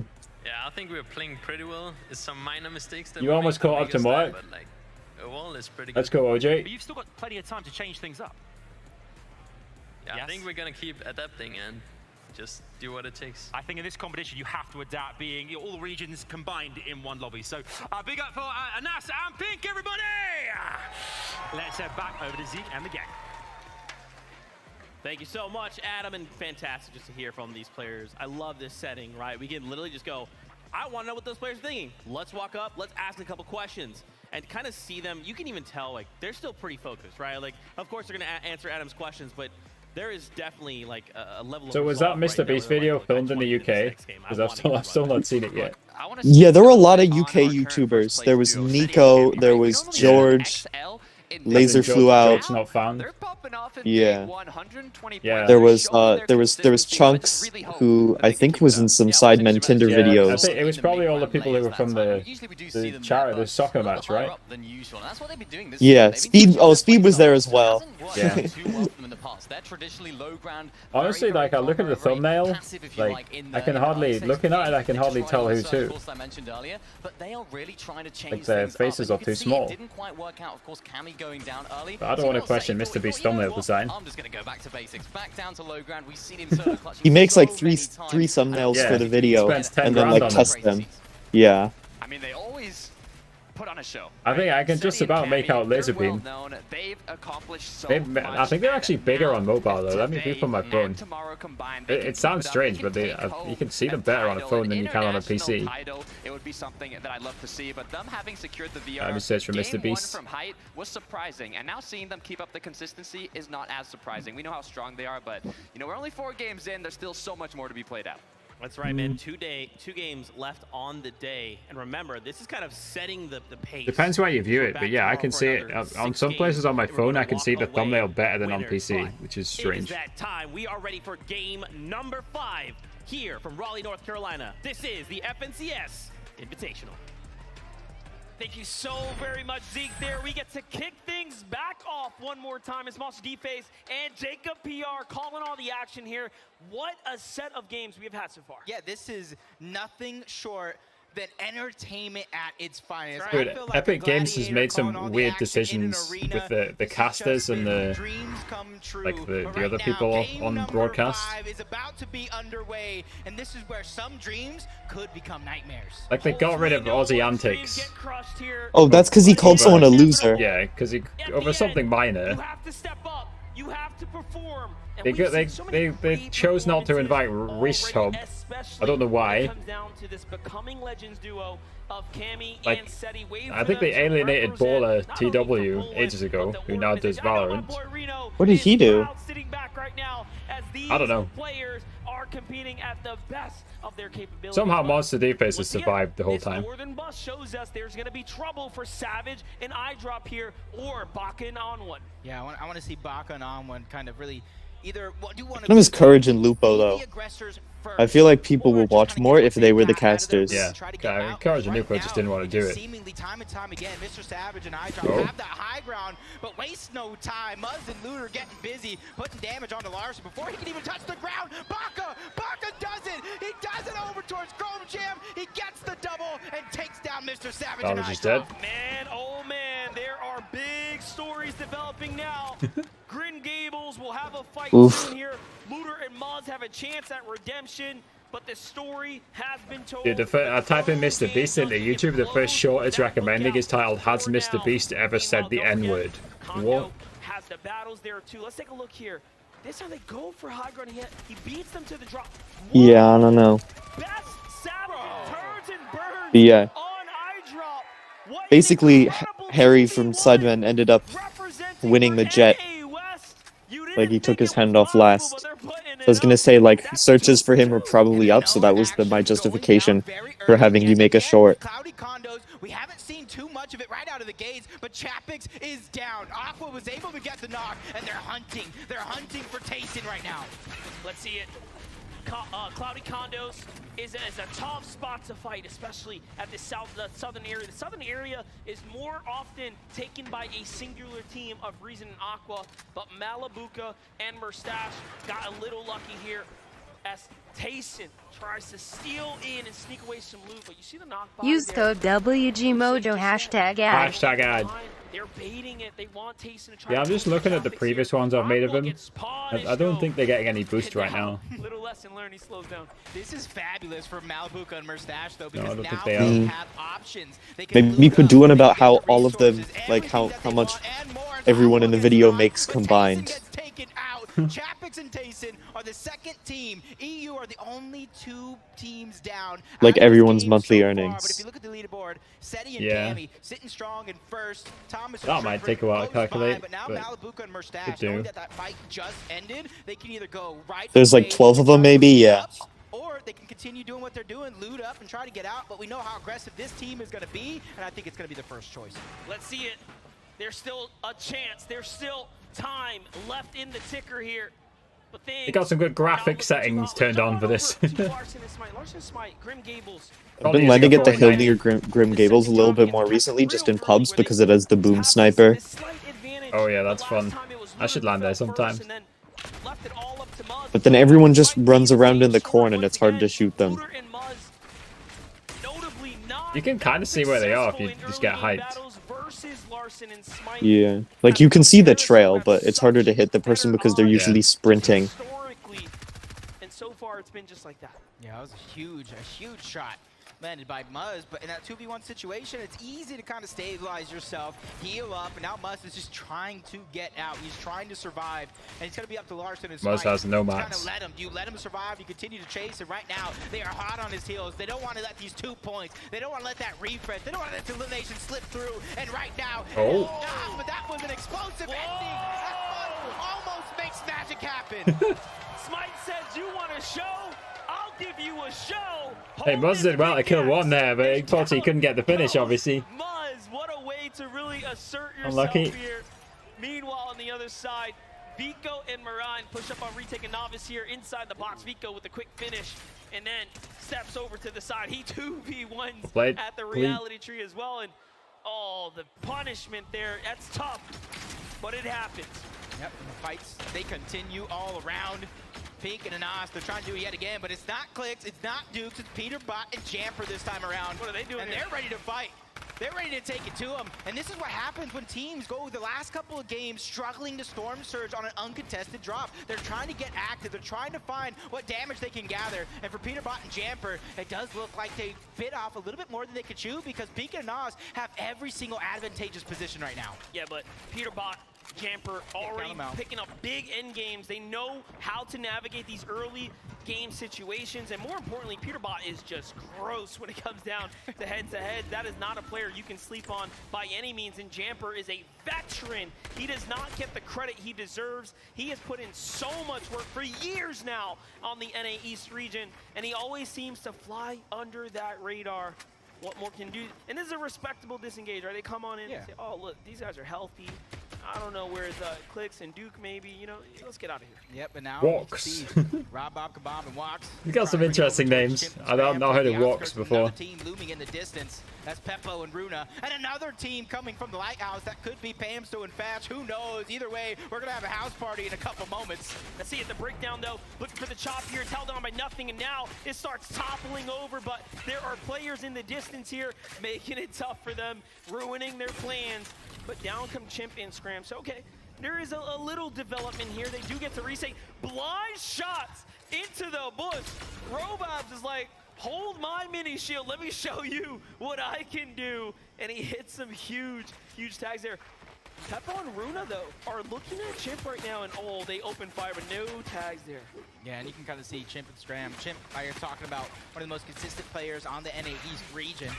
He knows exactly what to do in a lot of I don't know what the Storm Surge is. The Storm Surge thresholds are. Teams are here. So many teams are trying to disrupt and kind of put their hand into the mix, and that's not something they want to be a part of. But that piece control and the peaks, the shots on the defensive end are huge for Chimp and Scram because now that put that fear into Peppa and Runa. Do we continue to fight this off? Do we continue to lose health? As it looks like they're even trying to keep their distance. Yeah, Chimp doing an excellent job defending here, but you know, a refresh should be even better in this instance, but the pressure comes in, he loses his shield, and they are starting to run out of gas here. Robob and Walks walk up to the wall. They say, hey, Chimp, we thought we forgot about you. But no, too much pressure from Runa and Peppo, and they leave the damage to them. And they go ahead and take this as a small W. Yeah, all trying to just get Surge right now. Really left to defend himself here, and he's doing an excellent job. This is going to be interesting right now because everybody tried to disengage in a moment. But at the same time, they're so close together. There's only so much you can do. But Runa, he takes a huge amount of damage. They got to figure out a way to stabilize right here. But Chimp and Scram, they know so many teams are around. They don't want to bite off more than they can chew. They don't want to put themselves in a position they might later regret as the shots are still coming in. Scram goes down. Chimp under siege. He's trying to figure out a way to... Oh, someone has chili splashes. They must have used keys for those. Every single one of these players are now going to be stuck in zone. This is crazy. Runa and Peppo start to fight back. They have the shield chug there, and it's going to allow them to go ahead and heal back up. Yeah, those will be pretty good in FNCS. To the zone, hunting Yeah, people just need to know how to run with him, like fight with him and build. These guys are just griefing themselves right now, griefing each other.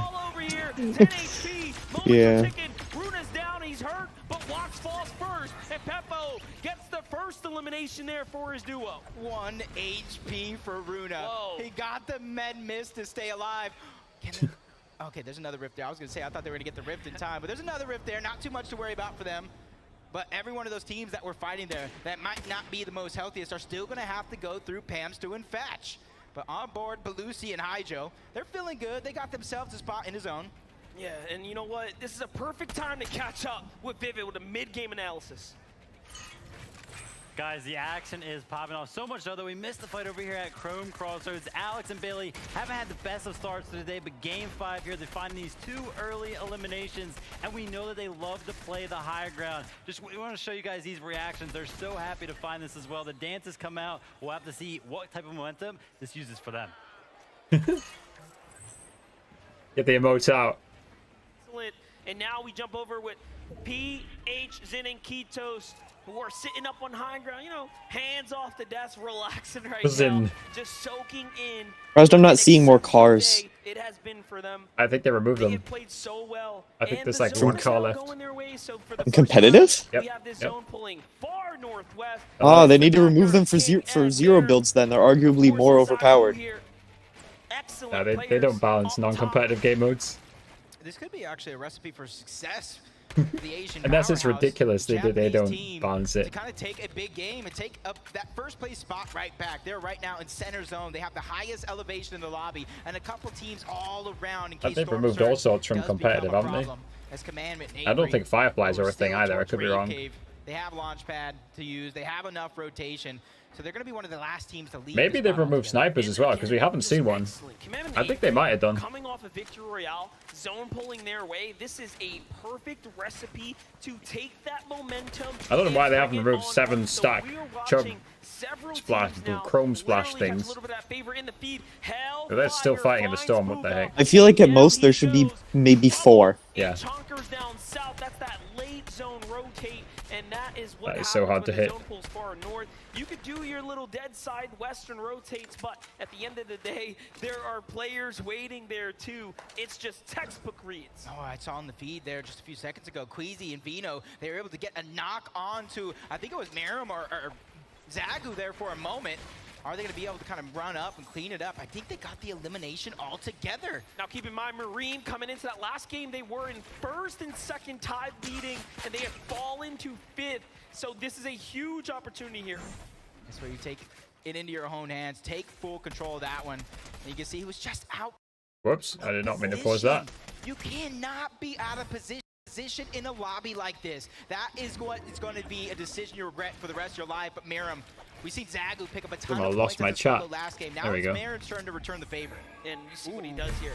He recognizes, hey, wait a second. That's scary. Vino and Queasy might know I am the solo. I think I've been outed. Let me defend myself to the west and put all of my focus on Vino and Queasy so they do not sneak up. Excellent plays right there. Just smart play. We're seeing what Asia is capable of. Why are they still in the storm? Cammy inside the storm. This is their home territory. Dead center, more or less on the split. And now they get to hit that rotate. PH Zen and Kitos from Brazil. We talked about them, 186. They must have removed snipers. I would have seen one by now, surely. At a moment's notice, they have from competitive. Yeah, just the DMR. Players in the top 10 on 6. Look at that stat flies up right when I'm going to read it right there. But the 189 below the damage threshold, that is so concerning for me. But it looks like Minton and Arthur. Oh, Edgy kills Bugha. Bugha's down by the looks of things. This is between 2 teams, 2 powerhouses trying to land big shots. BH Sin loses his teammate. 2v1 situation. Arthur and Mixon trying to get into the box. This is the first time we see PH Zin lose his teammate this early in the game. This is a huge development for him. And notice the problem is he didn't quite get to the zone early enough. And Z, Andy, and Joe capitalize on that solo opportunity. And PH Zin falls. And now I wonder how motivated Mero and Bugha are. Yeah, Mero's tweeting about like Valorant half the time. Oh, I thought you were gonna say as he's playing, he's tweeting about Valorant. but he's like playing Valorant instead of Fortnite, instead of practicing. Like some of these other pros would be literally grinding like 12 hours a day or more on Fortnite. Yeah, like that's my issue with an invitational. Like a lot of the times you don't end up not inviting the best players, you only invite the players that sell tickets. Like obviously, yeah. Trying to carry that momentum from the early game, but only 62 above the damage threshold. That's something that is looming in the back of their mind, and they haven't even left Chrome Jam Junction all game long. That is true. And they have King and Ed, some of the regional dangerous fighters right there. We saw what Ed can do. He took out 2 of EU's finest by himself inside the storm while being pressured. Snacky returns a huge favor onto Duke there, so down he goes as Clix managed to find a trade too. So for them, it's still a tough situation, an even worse story unfolding here as MrSavage and Malibuka are being lobby focused by Clix on the rotate now. So all around, tough spot to be in here. MrSavage barely holds on and survives in, so no knock there. That could be the difference maker. What is Clix tweeting?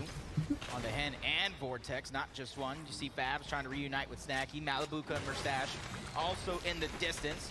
For them, Use code WG Mojo. Oh, that team is the shield bubble on the car. I feel that's so broken. I feel like that should definitely be removed. They find Clix right above Snacky and through. Cammy and Seti put the shield bubble on the boat and they are gone. 500 head. Lean rotate right up the river. That is just a 500 head play. Look at the play right here. We absolutely love to see these crazy strategies play out, and there's a reason they're It's not that crazy. This is just outside of the box thinking at its finest. That is the freest rotation. Yeah, at least the shield bubble doesn't last all that long, but I think it's just more than the health. Chapter 1 rotate. That's not much at all. No, they're below. They don't have heals. Which is the last time shield bubbles were a thing. Tough spot to be in for Cammy and Seti as they have a People were doing those with the snowboards or whatever they were called. But they are, you know, Driftboards. Yeah, whatever they were called. Yeah. Shields get dropped. It's not a new rotation method. I don't know why the cast is so excited.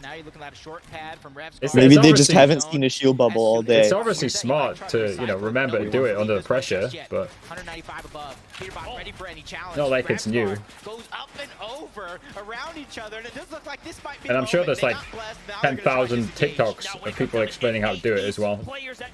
Yeah. Maybe these casters are boomers and don't have TikTok. I'm sure there's 5,000 YouTube shorts and maybe even some Facebook reels about it as well. Refsguard to make the rotate out is an excellent decision there, but he is met with Pantsu and Fatch firing directly inside. But we jump on over to Cammy and Seti. The story continues here. They need a tag. They need more than that. Kanata opens the box. They look to fire back. Nothing comes out of it. And now they say, hey, we got to get to these boxes. Maybe it's more important. Maybe it'll be easier to box fight. But Cammy falls to Bad Sniper. And it's up to Seti to do it all. Can he get pretty much a full worth of damage here? Oh, no. I didn't mean to curse him. Luckily for him, no more. He instantly goes down. I was going to talk about the launch pads, the push game to shove. But now Joe and Z Andy found 2 more launch pads and so much room to work with as Malibuka and MrSavage. 2 eliminations. No shield to work with. I'd say not much, but none at all to work with as Fast gets one on the swag as well. Malibuka and MrSavage, they are in the most congested side of the map right now. They're going to need everything they got to try to stay alive other than that launch pad. But with no shields on MrSavage, that could be a risky play. And what's crazy, remember, Cammy and Seti falling. They were in first place, 11-point lead over Trippern and Thomas. Third place of PA, Jin, and Kitos. We already talked about them just being completely devastated there. And here's the updated standing. Thomas, HD, and Trippern have a chance to catch up. Smite and Larson, Vino and Queasy as well. This is such a competitive FNCS Invitational. If we've ever seen one, especially after just 4 games and now the 5th. Yeah, I don't know what's happening tomorrow. I don't know if it's just 12 games or what. I think it must be. In a Waffle House right now. Thomas and Trippern 2 Let's try and get eliminations the leaderboard up at here. the edge of zone. And right now, there's so many teams on the outskirts. They can continue to peak and Yeah. just put so much pressure on the lobby before they figure out what's next. The choices are definitely there. You see Acorn and Edgy. They're sitting Yeah, it clean. is. They It's found just 12 themselves a games. nice It says the spot. Invitational Lucy, adds Ijo scores as from each well. session Not across too 2 many days. teams on this side of the map, and this is what we would call the slower side, to where you don't have I gotta too much to reload worry this. about, especially. And you're 676 above the damage threshold. That allows you that flexibility, that allows you options to pick and choose. Do you want to go ahead and put pressure on another team? Do you want to rotate around the map? The choice is now theirs. But a team that might not have those same choices is Bugha and MrSavage. They're only 105 above. We talked about the lack of 8,000 watching on YouTube. Supposedly 130k watching on the They're website. going to have to look for a siphon. They're going to have to look for a refresh. They're going to have to look for a team to catch off guard and really pounce on them. Let's see if they can do just that. 87 damage. It's good, but it's not good enough. Potentially here, 6 players are the difference between this surge continuing to stay online and turning off. Here it is, 3 seconds before the reveal. I thought Jigs and Worthy won OCE every single season. I have no idea. Yeah, I remember it being particularly lopsided at one point. I know in the past it used to be Moz, Speedy, and is it Luther? But not anymore. Yeah, and then Looter's playing today with Muzz, I think. And then they all moved to the US. Yeah. They know the position that they're in. It's all or nothing because you can't make it too much farther with the resources that you have. Alex goes down. Or takes down Threat. Like, I think they won like 3 Australian FNCSs. Trying to stay alive. They're trying to protect what's theirs. And they do just that. They get a little bit for their efforts, not much, but they're alive. And the they've minis. done some damage. They've defended the territory, and everyone backs up. Let's take a wider look here. Fadil has to give up the high ground. Everyone's making a rotate. Thomas HD and Tripper still a launch pad in the bag as they get to half an app out. This is excellent. Such an excellent position to be in. Switches over to the hard material, and they fortify up and branch out. What? And a play here just to even play for territory to open up the domain right now. Malibu and MrSavage met their demise. Both King and Hellfire get an elimination each, taking out one of EU's exciting teams is Queasy and Vino.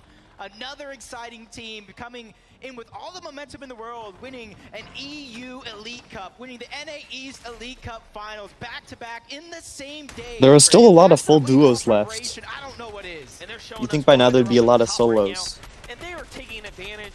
I think these teams players are too good at picking off the solos. They find Anas Yeah. down low.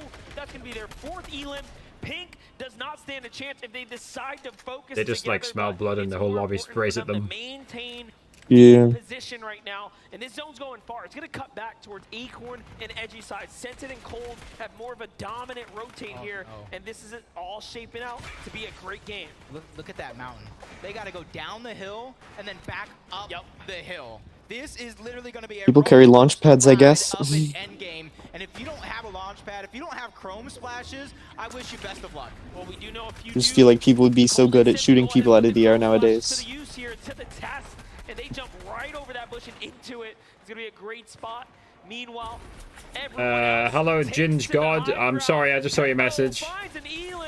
What's it called? A can opener that doesn't work. A can't opener. Wow. That's what you call a dad joke. I don't know if you're still there. They called it, though. They called it. How's it going, Ginge God? How you doing? I don't know. I don't even know if you're still there. What the heck am I watching? Finds the shots on the cool. Another elimination going over. How many people were in that box?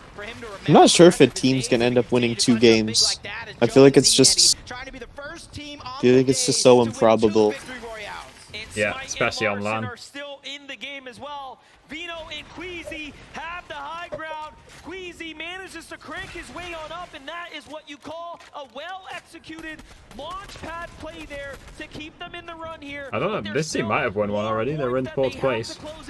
Here goes Smite. Yeah. He's gonna go for the pad play. Zandy and Joe get to the front side of zone now. They rotate their way on out as well. And this is coming back off, way off the height. This is such a tough and just honestly difficult zone to play. The Epic Games Fortnite roller coaster continues yet again. Down the mountain, up the mountain. I wouldn't be surprised if we saw a loop-de-loop come through as Rep Guard. Yeah, this zone is horrible. Guard, but it's he who gets caught off guard by ZN. Is it like going up a mountain? I think it went over Rave Cave. Oh my gosh. Back towards it.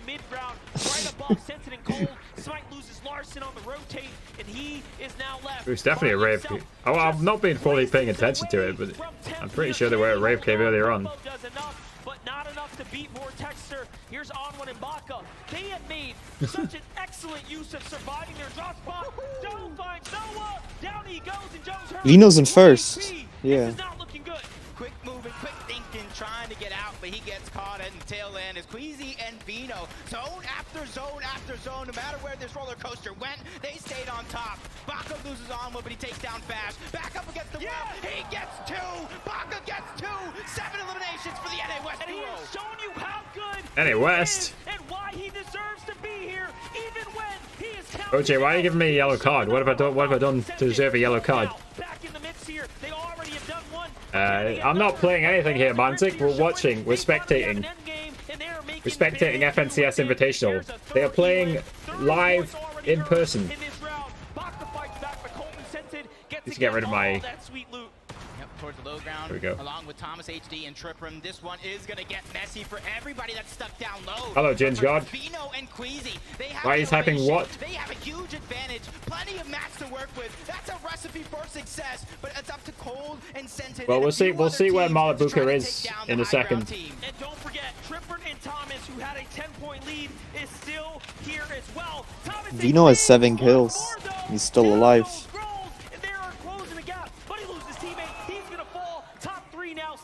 Is still in the mix here, in the conversation, but no build. Big shot comes in from up top. 2v1v1. All of a sudden now, it is looking so dicey. Queasy is just waiting. This is where the range of shotgun's good.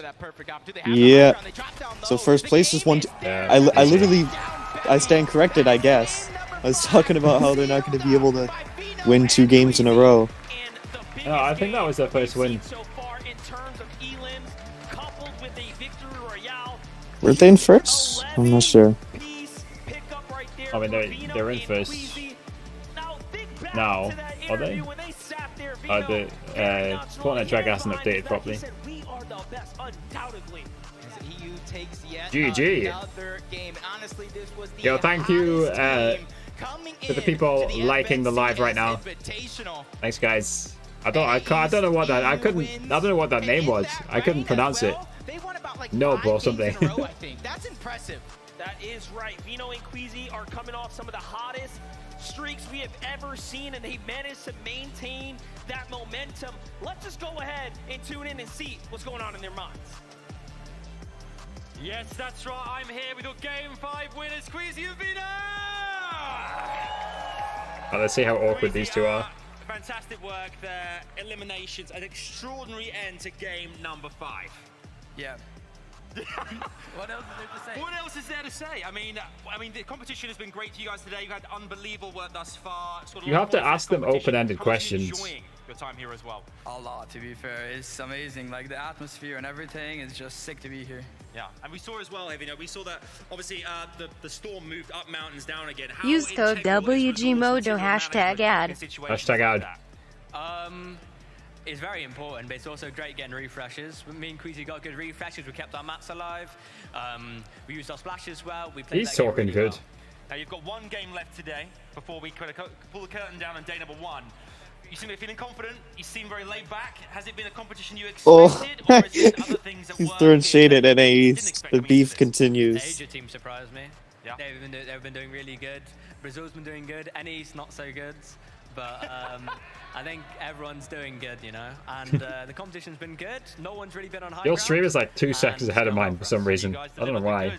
One more time, give it up for Queasy and Vino! Oh, it is? Yeah. Let's head back to Zeke.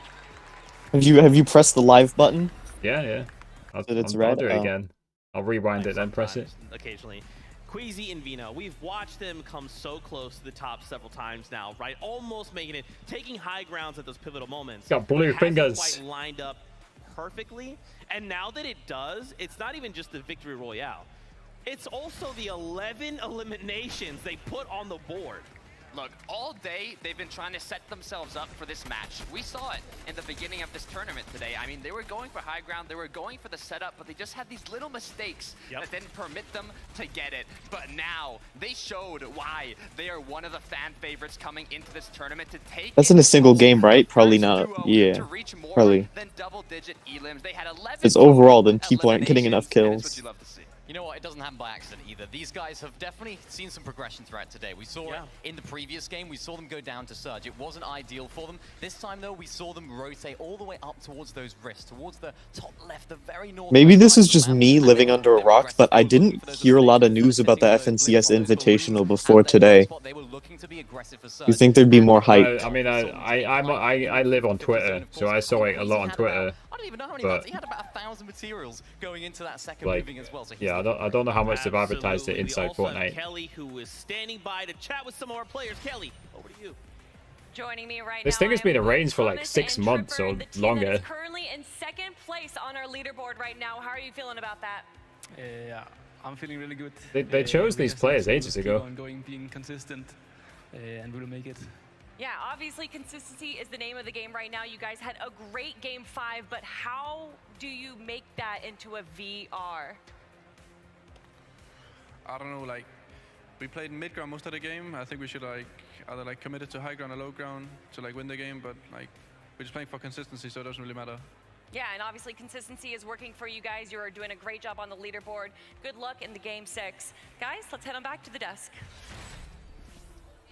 Didn't ask them many questions there. Kelly, shout outs to Thomas HG and Tripper, and they are currently holding strong in second place. And if you look at that little dash, that means they've not gone anywhere, right? And I do want to highlight them for just a single moment. 2 games back, we watched Mala Bugha go on an absolute tear, but then Tripper said, "Nah, son, this is my lobby. Take a seat," and that's how they're still holding That was very strong. Precise, Dylan. Kind of talk about the Dylan wants a sweaty name here, right? with symbols with Dylan in it.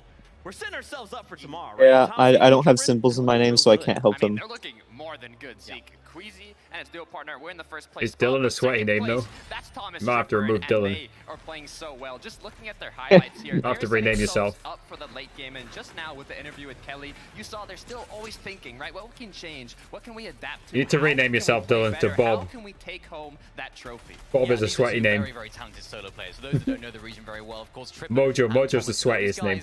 Are incredible solo players. We've seen solo clutch after solo. You need to rename yourself to Mojo Fan 69420. And they are just a dynamic duo when things go well. Sometimes things can be a little bit difficult for them when they do get split up. You know, they have to rely on the other person. We've seen that a little bit throughout the Elite Cups this season, but they're bringing it all together now. And oh boy, is it looking good. I also want to talk about Smite and Larson. This is a duo coming from NA East, right? And they have 5 total FNCS Finals appearances together. Now, it's a lot, but it's also the fewest out of any NA East duo competing here today. But that is not showing because even though they have the fewest FNCS Finals appearances, they're in the top 3 right now in this event. That's right.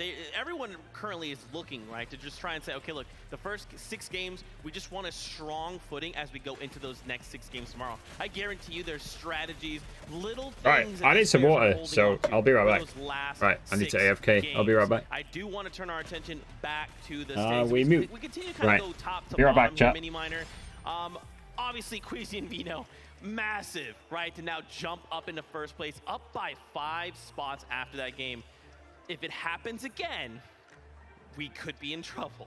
We could be in trouble, and I think the rest of the lobby could be in trouble as well, because you don't want Queasy and Vino to be playing as good as they are. It all sort of form together for them in that final game that we just saw right there. So if they're on form, they can definitely make a push for this one. Yep, that's right. Kelly, you are standing by with some more players. Let's hear it. That is right. I am joined here by Ed and King, our Brazilian region players right now. You can already hear the audience going crazy for you guys. Ed, I know that you recently got announced that you are represented by Team Liquid. How are you feeling about that? Como você está se sentindo que você está sendo representado pelo time Liquid? Eu me sinto incrível porque é time que eu sempre quis entrar E eu me sinto muito realizado de estar na Team Liquid. I'm really excited to be in this team, and I always dreamed of being in it, so I'm really excited about it. And I'm sure they're proud of you. Thank you so much. And then, of course, King, you've been around since the World Cup days. What is it like to be back here on the stage? ¿Cómo te sientes estar de vuelta acá? Para português ou espanhol? Ok. A verdade é uma experiência incrível. Eu não tinha faz, sei lá, uns 3 anos quase. E voltar a jogar lá é uma experiência muito boa e vamos tentar dar o melhor. I'm really incredibly excited to be here. I mean, it's been about 3 years, and I'm excited to be back. I mean, I know that Argentina and Brazil are proud of you guys right now. Thank you for joining me with a quick interview, and let's head on back to the desk. I don't know if you guys can pick up the hype coming through these mics from everyone who is repping Brazil, but every time you see King, you guys are allowed to get hyped. That's quite the yell up in that corner. Yeah. That's right, Ed and King sign, they're holding up the flag. You love to see it. Now, really quickly, as we gear up for game number 6, we come back to the standings, right? Currently, we see Cammy and Seti, they keep kind of ping-ponging, right? They have a really strong game, then they have a game where they, funnily, throw a shield bubble on a boat. One of the funniest things I think I've ever seen, but then can't transition that because of the shambles positioning. So what has kind of been happening? I mean, it's Fortnite, right? It's hard to predict what's going to happen next as you have so many opponents changing their playstyle and adapting to the same match you're in. But knowing Cammy and Seti, they know how to deal with it, right? They can adapt stronger than their opponents that they're facing against, and it's all about doing it in the most effective way possible. Yeah, Storm Surge for this duo at the moment is kind of a little bit of a problem. Of course, so many teams that I noticed they were fighting on the edge of zone. Not many teams are rotating in early on enough, and I think that makes Cammy and Seti run into a few issues, right? Because they're, of course, landing in a very central position. They rely on a lot of teams rotating into their domain to get their Storm Surge. Of course, we saw it with the boat rotate as well, the boat-tate as we call it. We can call it that. But yeah, they were looking strong. But of course, when you have that shield bubble, you can't shoot out as well. So they were lacking on the surge tags in that end game, and unfortunately, they didn't quite have the answers. They got a little bit desperate. Things didn't work out too well. Seti, I was hoping that he would solo clutch, but wouldn't quite happen. That's right, and it's okay, right? It's fine. We're still sitting in top 5. Everything is okay. We've got one game left to go. With a single game left, what are some adaptations we're hoping to see? Because remember, this is it for the day, and then we have all night to VOD review. We go back to the hotel, we try and get more games in, we talk to our coaches, our duo mates, etc., and come back stronger tomorrow. Look, you said it yourself, right? It's one game, but it's really 7 games left, right? This is the last game of the day and 6 more to be played out tomorrow. This last match is just about doing it the best you can, and when you're really going to be reviewing, studying, seeing what you can change up is going to be overnight for day 2. Yeah, this is such an important game for these teams, right? Especially if you're looking for a little bit of a change up. So for these teams that are thinking, and we're back. Let's try and change and they haven't up started. Day 2, this is the time. This is the time to test things out, because what better practice than the lobbies themselves? I mean, we saw it with Vico and Marine as well, of course, landing at the Tilted Towers area. They've sort of shifted their rotation over towards the reality tree. We saw them fighting out there, of course, Vico doing so well to close out those eliminations on the team that were landing there, and they're switching things up, and they're a prime example of a team that's thinking, you know what, things aren't quite working out at Tilted. As we know, it's a bit busy, so let's switch things up, let's go to the reality tree, and that's ultimately what these teams are hopefully going to be doing tonight. That's right, a lot of these duos, man, look at them, look at the focus, they're waving to the camera, which we love and appreciate, but they are lasered in, they're thinking to themselves, they understand, right, with one you need to game do left, the bungee fishing. What are the things we need to do to accomplish? What do we need to just kind of say, look, this is it, we left our mark, and we can walk away happy. I think for me, Zago and Mero, like this team that we saw pop off, they've kind of gone a little bit radio silent. What do we think is happening here?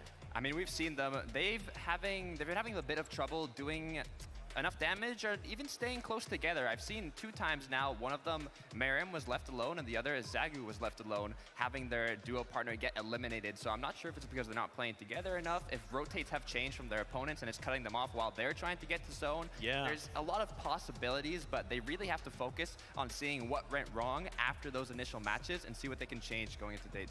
They were trying, though. Of course, they made a really, really solid rotation up towards that Rifts area. They had just the best position on the map. And as you mentioned, Takata, they were a little bit split, right? They didn't quite execute it to perfection. Of course, Queasy and Veno, they decided, you know what, let's just take them out. We'll take this position, and ultimately that's what won them the game. But it's just a little bit of confidence, maybe a little bit dropping potentially with this duo. We saw it early on. The aggression was what made them so impressive. So that set them apart from the rest of the teams here, and that were really, we admired it, right? We admire their confidence in fighting. Maybe now they're thinking, actually, maybe we need to tone it down a little bit, when in fact, keep it up, you know, keep up that aggression, because if you're toning it down, you're not getting the Storm Surge tanks, you're not getting the damage that you need to make it to endgame. Guys, I want to see more of their aggression. Yeah, and honestly, they're kind of reminding me of a Queasy and a Vino, right? Like, they're doing what Queasy and Vino are doing. You watch on the high ground, you're like, okay, Queasy's up there.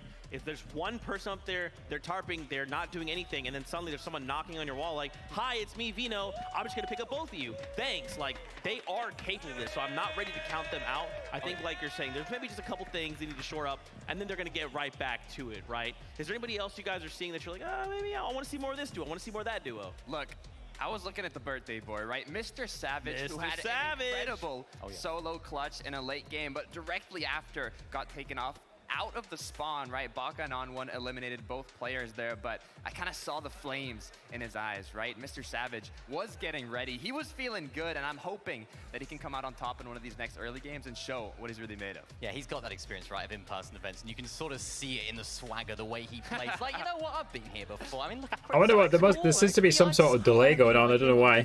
He's just so cool, and it's reflecting his gameplay as well. He is really taking the game to Storm. He is Use code WG Mojo #ad. Optic on crack. Signs of nerves. He's really just 2v1ing. We're seeing 2v1s. We're seeing some crazy clutches, and that's what you need. At this level, you need to have those individual pop-ups. Dylan says he's going to name himself Optic on crack, smiley face. In case you didn't know, or Dylan on crack, smiley face. I mean, he might get banned, but... we have... This duo has actually been pretty quiet, right? Over in NA West, we've seen... you know, it's a much at least I know it's not going to be my fault if he does. And a slower meta. Optic sounds better. Trying to get way more aggressive. Feels like Reet and Epic Whale maybe need to kick it up too. Slow. I mean, I'm wondering what's happening because I was watching this duo practice, right? In the player lounge, they were prepping themselves, getting ready. But Optic is an esports hog, so not that original, but it's hard to be original, to be honest. There's, you know, only so many words. Even started. They were playing aggressive, and they were doing it right against the opponents they're competing against today. So I'm wondering what happened, but we'll have to see if they adapt today too. That's right. Really quickly hanging out in the player lounge, we've got MrSavage standing by. You have indeed here, Zeke, but I am joined. Well, Cease is an OG. Cease, everybody! Cease, we've talked so much about you in the past. You know, it's great to see you here at the competition. How has it been for you? One of our backup players this weekend. How great has it been to be around the crowd, the players? He must be the oldest Fortnite pro, pleasure, man. consistent Fortnite pro, right? Back at another international event, at least in builds. Amazing. I mean, everyone said it so far. You've heard it on repeat all day, but it's such a great experience and feeling to be here. I think before he was with 100 Thieves, he was with some group called GS. I think. Never heard of him. On the DL, what's been the kind of vibes amongst the players from your perspective? Cold-blooded. Man, these guys are locked in, especially some of these EU players. Headphones on, listening to music. They don't play around. No, they are focused. What does this mean for the community as well? A competition like this, like FNCS Invitational. Well, you can just tell he's older because he's actually like talking somewhat properly to the interviewer. He's not just saying yes, no, two-word answers. He's also projecting his voice a lot. Experience, like, see all the fans and see the whole community, the whole competitive scene all together in one area. It's awesome. It's really awesome. And you're awesome too. Thank you. Thanks so much. One more time, give it up for Cease, everybody! What legend. Let's go back. Cease, one of just the coolest. Dylan's gonna think of a new one. Got to hang out with him a couple times. Yeah, maybe one that doesn't have crack in it. One of the coolest people. So thankful that he could be here. I want to set the stage here for us. Once again, we take a look at the top 10. What about Epic Games? What? Now, please don't try to. Are you trolling me? Brazilian team in 10th You're trolling me, Dylan. PH Sid, Kitos right now sitting on a tiebreaker. Vortexers and Bevies. You troll. I want to talk about this duo, Bejatin Kitos. They have 25 FNCS finals appearances. PH Zin alone has 4 FNCS championships, and Kitos with 1 for a total of 5 together. This is a duo that dominates their region. There's some sort of delay happening here for some reason. Internationally, on the stage, they're not explaining it, but there clearly is. I've been doing a little bit of auditing, having a little look at how they play. And Delay for what? They're very confident. Like the gap between the game was not this long between game 4 and 5. Wonder if it's like something technical. Yeah, it will be. That's why we're seeing them really making the most of their materials, right? They don't have to build, they don't have to make. In Valorant, they call it a tech pause, and I think it's the same in most esports. But they don't have a tech pause graphic for Fortnite. They're not that advanced, clearly. Edgy, always hitting that second place. Now, of course, second place is still absolutely incredible, but he wants that first place. He wants to do it. And now he's suggesting on cocaine instead. Spelled Kokane. Get them that trophy. I think it's okay, right? As long as you're able to consistently get those points, make your way up the leaderboard. I mean, you could maybe get away with saying on coke. Right. It's just Coca-Cola, you know. In Raleigh, North Carolina, y'all need to make some noise because this is the last. Or how about Dylan on Pepsi? This is game number 6 of the FNCS Invitational. Let's run it one more time. Here we go. Game number 6 is just moments away, and we get to close out this crazy day 1. Yeah, and you're already seeing from game number 1 all the way till here. Dude, this other caster is just dressed all in black. Continues to improve and continues to get better each and every with a little llama on his hoodie. That's right, and listen, Fortnite is at its best when we get to see everyone go head-to-head from all of our favorite regions. But listen up. There is only one more round in front of us, which means there's no time to lose out now if you want to be set up for day 2. Hello, Alfonso. How's it going? Have the best day. Don't worry, because game number 6 is about to start. And if you are at the bottom half of that leaderboard, it's not always how you finish. Or it's not always how you start. It's how you finish. And a lot of these teams, they can finish strong. Well, it is difficult, you know. They're casting live. Well, that's a very central bus. I don't see that a lot, actually. You are still like 2 seconds ahead of me. I don't know why. This time around, and a good chance for an off-spawn cloudy condos. 5 games. I've said this in the past. The bus should always go through like the center point of the map. A lot of activity, and it helped a team like Bugha and MrSavage. Are there times when it doesn't? They got the surge and they got out right away. Oh, insert $19 Fortnite card meme here. Get ready here, and we sell in. Looks like we're gonna have to gear up this battle bus one more good time. Tech issue. It wouldn't be a fun event if we didn't just give you a little bit more airtime from some of our mess. What a mess. While we were at it. Wait, what did it say?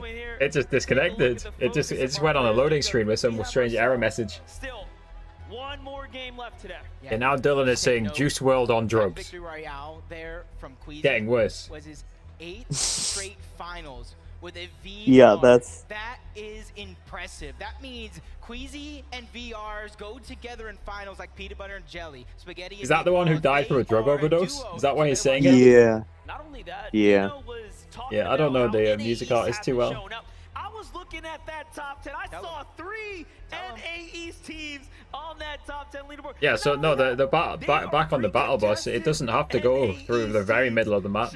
It has some leeway. There really has been some crazy performances and put-ups, but let's go to well, also the map is not like shaped perfectly like it used to be. Yeah. Thank you guys so much. Sorry about that. We're making sure all of our players there'll still be a center point. Ready to go. We cannot miss anyone on this pivotal game here in game like number Epic 6, will have some coordinate on system the day. programmed in. Now, if you're just tuning in, welcome. This is the FNCS Invitational. You've missed a lot, but hey, we're happy you're here now, and there's a lot to talk about. Tech issues. And Vino, these guys have been absolutely running the EU region as of late. And now, after winning that last I'm going to go on Twitch on my side screen. They are sitting pretty in first place. I mean, they were the first duo to break the See what's going on here. record at this tournament, right? Previously being 8 eliminations, but now 11 for this duo. I mean, they're playing very well. Vino. Queasy and Vino, incredible. Well, let's talk about Vino. Aussie Antics has 14,000 viewers. Is this guy, right? We got 17 eliminations. Mongrel has 5 games? Of any I really think there'd be more. Consistently, FNCS final after FNCS final, this guy is doing the most damage in the lobby. He is an incredible fragger. We can see it. 5,900. The problem with damage stats like that is that you can't. Is that it can't really be almost hard to compare, sort of. Yeah. The Fortnite category has 213,000 viewers right now on Twitch. Moments, right, where again it's like Vino just says, "Oh, is that a lot? You need me to go eliminate a threat? It's okay. Man, I'm down. Like, let me just hop down there, get a bunch of nearly all of them are watching this too. Again. But it's not terrible. Vino has actually shown quite a probably bit there was more on the website. Let's see. He's evolved as a player, right? when Vino first hit the scene, he was just this like aggressive player. He's like, I want to W key every single person in my face. But now he understands, like, okay, this may not be the moment, but when that moment arrives, I promise you I will be knocking on your wall. Look, not only having the strong mechanics, but also that strong mentality, it's what you need to be a top-tier professional player. But I want to see if any of these other duos are going to be able to contest the high ground as much as they have been doing, especially in day 2 with more time to adapt, right? We have duos like Alex and Bailey coming from OCE. The website claims there's 130,000 watching on the website. Right? Because of how much they like going for the high ground. So there's like over 300,000 people watching this in total. For the clouds and seeing what they can really do. But we mentioned it, right? Vino, his progression. I'm not sure I believe the website. Why would you watch it on a website instead of Twitch or YouTube? He used to have his name as Tundra IGL. Maybe by website they mean like the Fortnite application. He has the brain to take. Yeah, maybe Fortnite is sending people from inside Fortnite to the site. I haven't checked. They probably are. For those of you that have not, but the number's not changing. If there is a sniper in the game, you might as well just rename that sniper to Thomas HD Sniper, because this guy does not miss, and if there's a sniper in his hands, he will find. Yeah, I don't believe that stat. Angle, even if Fake news. It's a pixel on the screen, you're gonna take max damage. And it shows. He has the most damage dealt out of any player. Well, you were right. There's no snipers. Snipers in competitive currently. I'm sure he'd not only have the most damage, but also the most elims with those headshot snipes. We'd like to see him yet. Yeah, it's interesting because of course Thomas HD. Yeah, honestly, like headshot snipes are just brutal. I can see why they took them out. Behind the scenes, and we spoke to him. We're like, Thomas, are you sad about the removal of snipers? You think that it's bad, but he was like, no, I love it. I think it's great. So he's adapting his playstyle. Not only is he incredibly good with snipers, also when they're not in the game, it enables them to get so many more surges. The problem is no snipers. It causes people to play more carelessly. You can overpeak, and you can see it right because now. if there were snipers, people would be like, oh, maybe we shouldn't peek out of that box because I could get sniped. It just allows people to play more stupid, I guess. And I'm curious to see what they're thinking about now, right? Being in that top 3 spot with just Queasy and Vino right above them, right? It's all about figuring out what they can do. Yeah, it does make movement less important. The consistency they need tomorrow to get the trophy. What will they change? What can they do? Or maybe they'll just, keep playing the same, hope they make less mistakes, and that's all they have to do. Yeah, I mean, we know Thomas HD is kind of one of those players that says, like, I have to be the best. And if I'm not the best, I will continue to grind until I am. You pair him up with Trippin, who's just mechanically insane. I mean, we've watched him shut down Bugha, right? When he's in situations where he's by himself, he still finds points. He finds high placement. So it's cool to see these guys finally come together. They've been doing for like 3 seasons, 4 seasons since the beginning. I don't even know at this point. I mean, that's another interesting fact to bring up, right? There's a lot of duos here that have been competing together. They're like brothers, right? They're like companions. And then we have first tournament is a LAN? Duos, right? King and Ed, first tournament competing together, and they kind of have that synergy disadvantage, right? That some of these other duos might have. Yeah, it's definitely true, but it's not showing, of course. We can see them popping off every single time, particularly that Ed 1v2 clutch that we saw earlier on. I know the guys at the back there really, really liked that one. They were cheering a lot for that. That's right, my friends.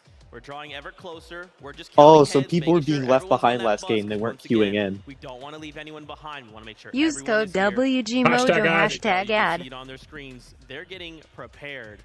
And I just got to say, it's been an honor and a pleasure to be here with this isn't that why they have referees behind them, or whatever you call them? Officials? To check everybody's in? What are they doing? That's right. We have one. I don't know what the name is. Are they referees? I don't know. And guess what? Referees are officials, yeah. They can be used interchangeably. Number 6 of the FNCS Invitational starts right now.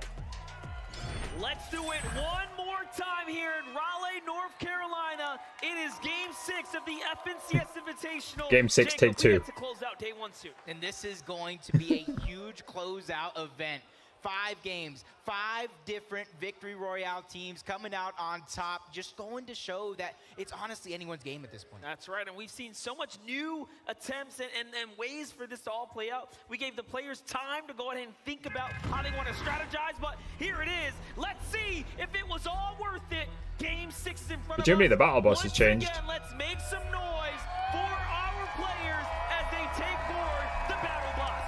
And that time that you were talking about for preparation has run out. Everybody now taking their That's a lot of Fortnite players. We've seen wonders over towards they've landed already. Junction. We've seen so many fights go down towards Fort Jonesy as well, but honestly, interesting enough, neither of them involved these two teams going at it off spawn. Not only that, the coast has two teams as well, so there's so much going on in this area, and we've seen it There's play people out dying already. a few times now, round after round, but this is a first take at Clix and Duke, not necessarily being How many teams are here? on top of their opponents, Pink and Anoth there. They've given each other some space, and this is, you know, honestly, last game vibes are here. It just makes sense. Everyone I feel like that's the opposite of Game 6 almost.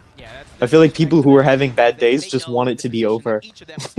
You know what I mean? So they play aggressively. Fight and it doesn't go well for either one of you, that's kind of throwing away that game. So they want to split the loot and try to get more on their path to the center of the zone. WG Mojo, big fanboy. Yeah, go for it, Dylan. That sounds more sensible. Which looks like it bode well for Queasy and Vino yet again. Can you believe Smite and Larson are in third place being contested at the Grim Gables? What a way to play some Fortnite today for them. It looked like it was all over when you viewed the paper and you crunched the numbers, but they have really turned all that. Not bad if they contested. Yeah, I believe they well lost played. game number 1, but I think that was the game 1 jitters of an international stage. That's the right. first in-person Fortnite event in quite a long time. They shake those off, and they're rising to the occasion. NA East, best hope right now to close out day number 1 with a top spot. You can see Vico over towards Reality Tree. Lost Bride pretty early, and that was Retake and Novice who also land over here. Hey, listen, I'm from the Bronx. I know all about being scrappy. Vigo and Moran are clawing their way up out of the mud here, officially breaking back into top 20 with those 2 elims right there. That's a big point swing for them. It's going to mean all the difference. What's wild about these 2-day formats is anything can happen right now. We have seen teams just in this bubble area range jump all the way back up. You have to stay. Oh, we got a shield bubble at Chrome Jam. Might get defended off of their drop effectively. They're pushed out by Muzz and Looter, so that fight will continue. We jump on over to Savage and iDrop. I think Savage died straight away last game. Not that 50-50 we saw before. This one's going to be a little bit prolonged, and I think that kind of sits a little bit better for iDrop and MrSavage, simply because iDrop knows this POI like the back of his hand. He knows exactly where to get the loot. He knows where a lot of the chests are. He knows every single thing, and he also knows any path. Yeah, I think it's smart just to disengage for now. Fights, but it does look like the TSM duo, Epicwell, strikes first, taking down Scented. That's a big elimination right there, as well as Scented and Cold, and one of the few pirate ship fight. Oh, that's what Peterbot looks like. Okay. I saw him on Twitter. I just couldn't remember. Just around the Tilted Towers is definitely not a part of the plan. Didn't people used to call Peterbot like a cheater or a hacker? There was some weird evidence. I'm assuming it turned out to be not true. I don't know. Let me see where he is on the leaderboard. Jace and Basil. So this is going to be interesting one, because sooner or later you cannot continue to go down. The chest is down there, and that's where Basil's at, and he's actually just trying to get out. He's trying to escape. You already know that he lost his teammate, trying to do wonders as a solo and finish off the day strong, because that's the thing. He is in 48th place out of 50. Oh my gosh. Yep, confirmed hacker.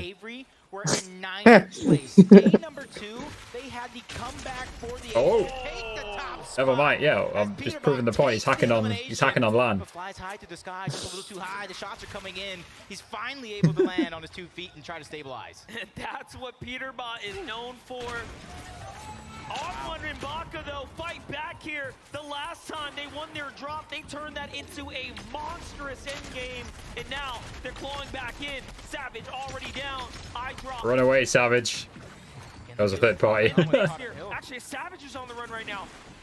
Oh, he's going to be able to get out alive, but do On1 and Bugha want to chase him. Wait, how many teams are here? Is he the only team being represented from Brazil, King? King and Ed, where they're at in the leaderboard right now. No, I think we heard another one mentioned earlier on. I just don't know player names and where they're from. He definitely mentioned a different one earlier on, though. Haven't quite seen them put up the numbers on showed yet. You can see right there. Hey, he's King. Yo, hello, Axel. How's it going? Is it Axel? I think it is. And now options in front of him. Does he go for the duo below? Just watching FNCS Invitational. Down to solo. This is by far the better play, but the reboot is starting to come out for MrSavage. Will he get eye drop in time? King arrives just there to maybe play spoiler. Why do the observers switch off that? Why did they do that? That's strange. Are always trying to find an angle so that way they can get the damage they need for Storm. Very strange. Try to get out alive, and I think Ed even found Peppo somewhere, but no, they're actually chasing down MrSavage, and they're gonna clean that one up. That is huge. And King. Why would you switch off that though? Eliminations onto MrSavage. Guess they're feeling under pressure. Here in game number 6. You got scared by fireworks. Huge deal for him right there. And lucky for us, we are. Where do you live, OJ? Take a look there, out the sky. I've definitely asked you this before, but I don't remember. But I got your back. That was a huge outside of the box play. They could have easily pushed MrSavage, got the elimination. EU and NES have alternated victory royales in each of the first 5 games. Well, to get the reboot a fair reflection, I think. On iDrop, got the elimination onto MrSavage, and got 4 points instead of 2. That's right. Way to play big there. You live in Wales? Okay. Big brain play. Back to Larson and Smite. They could have I guess it's just leftover fireworks on the 5th of November. Alright. They decide, hey, let's stick around, let's fight Muzz and Looter. Ooh, a big 86 on Looter as he tries to go on up. Smite was waiting with the side angle there. Larson now has just enough time to get back with Smite. They're going to be trading minis here. As you saw, Larson's inventory was definitely short. Here it is, that little exchange. Team build. Gold never really seems to come into play anymore like it used to in Chapter 2. Every single one of these fights except for game number 1. It must be harder to get, right? It's up to Yeah. Buzz and Looter to try to change up their plan. Are they even showing us the goal counts? On their heels Yeah, above the wood. Like if I see. if you look at their materials, I think sometimes they're not showing it though. So like Zagu currently is 64. Yeah, now they're not showing it. They show it on and off. The region plays. This is how Asia gets down. They will There used to be like a huge fight for like a snowball launcher when that was still in the game.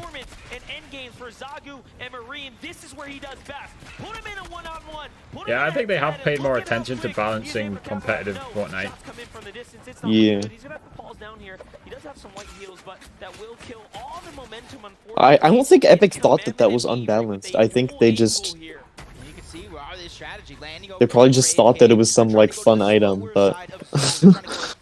like I've seen on Twitter, like they've hired like former Fortnite pros to like join Epic Games. Storm doing work as well. It's only a matter of time as Hellfire is going to be able to clean that one But up. they don't play competitive anymore, right? I mean, I think they have to not. Yeah, no, like, I think one of them's called Hogman or something like that. Oh, I actually recognize him. I recognize I'm that pretty sure name. he works for Epic now.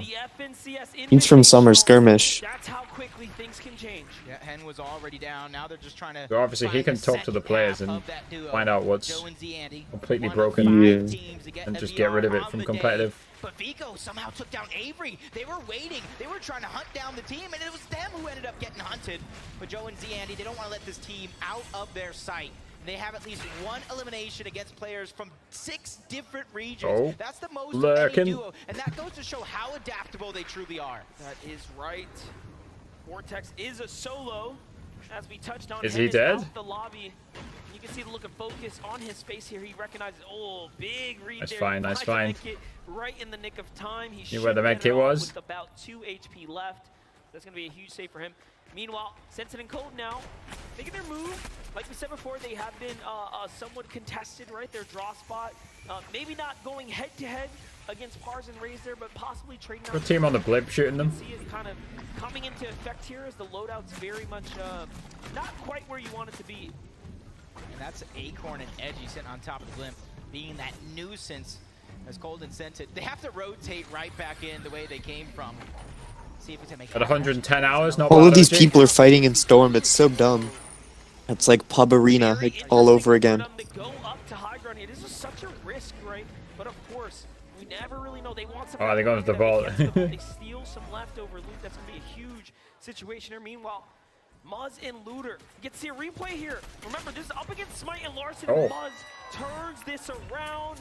3rd place, Smite and Larson now effectively. They've definitely improved the FNCS broadcast as well. You got to give them credit. They never used to show those action replays. Like if something happened off stream, you just wouldn't know about it. Relax, collect their thoughts, and plan for day number 2 Yeah. while everybody else is kind of going through this minefield of chaos, which is game number 6. And like I said, from game number 1, where you have 95 players alive when Storm Surge activated, the lobby is now feeling themselves out. They're feeling a little bit more comfortable to try to attack in these moments. Tripper to Thomas sitting on top of the blimp, just trying to get the Storm Surge, so that way when they do find another rotation, eventually it's going to be their They hydrated everyone. don't have to go ahead and hunt the damage. They can go ahead and do exactly what they want when they want. Let's take a look at Yumi and Cool here on the move. Some of our greats from NA West right now, they have really represented today. They did. They have found their moments. I'm proud. They've caught their highlights. Where's Cole going? Oh, yeah. This dude has no health. Changing their rotation yet again. Don't want to go through Acorn and Edgy. Use code WG Mojo hashtag ad. Hashtag sponsored. Hashtag epic partner. Hashtag epic ambassador. They are in shambles right now, and there's another team right in front of them. They spotted him out, and that would have been a great sneak attempt coming out from Scented and Cold, but now they have to think of plan B. It's crazy. Cole gets caught out by Thomas HD. Thomas HD, Mr. 6,000 damage coming into game 6 here. Thomas was Tayson's teammate, right? Joe FN's going to be the victim of a few shots there, but not enough so. for Scented to claw out of this. Hasn't he played with Savage as well? Now, mind you, NA's third Yeah. place Smite are down. Cold and Center were in 5th coming into this, and it's looking very, very grim now. Yep, the only other NA East team in there is going to be Acorn and Edgy. Nice damage. I used to follow competitive a lot more when I myself would play competitive.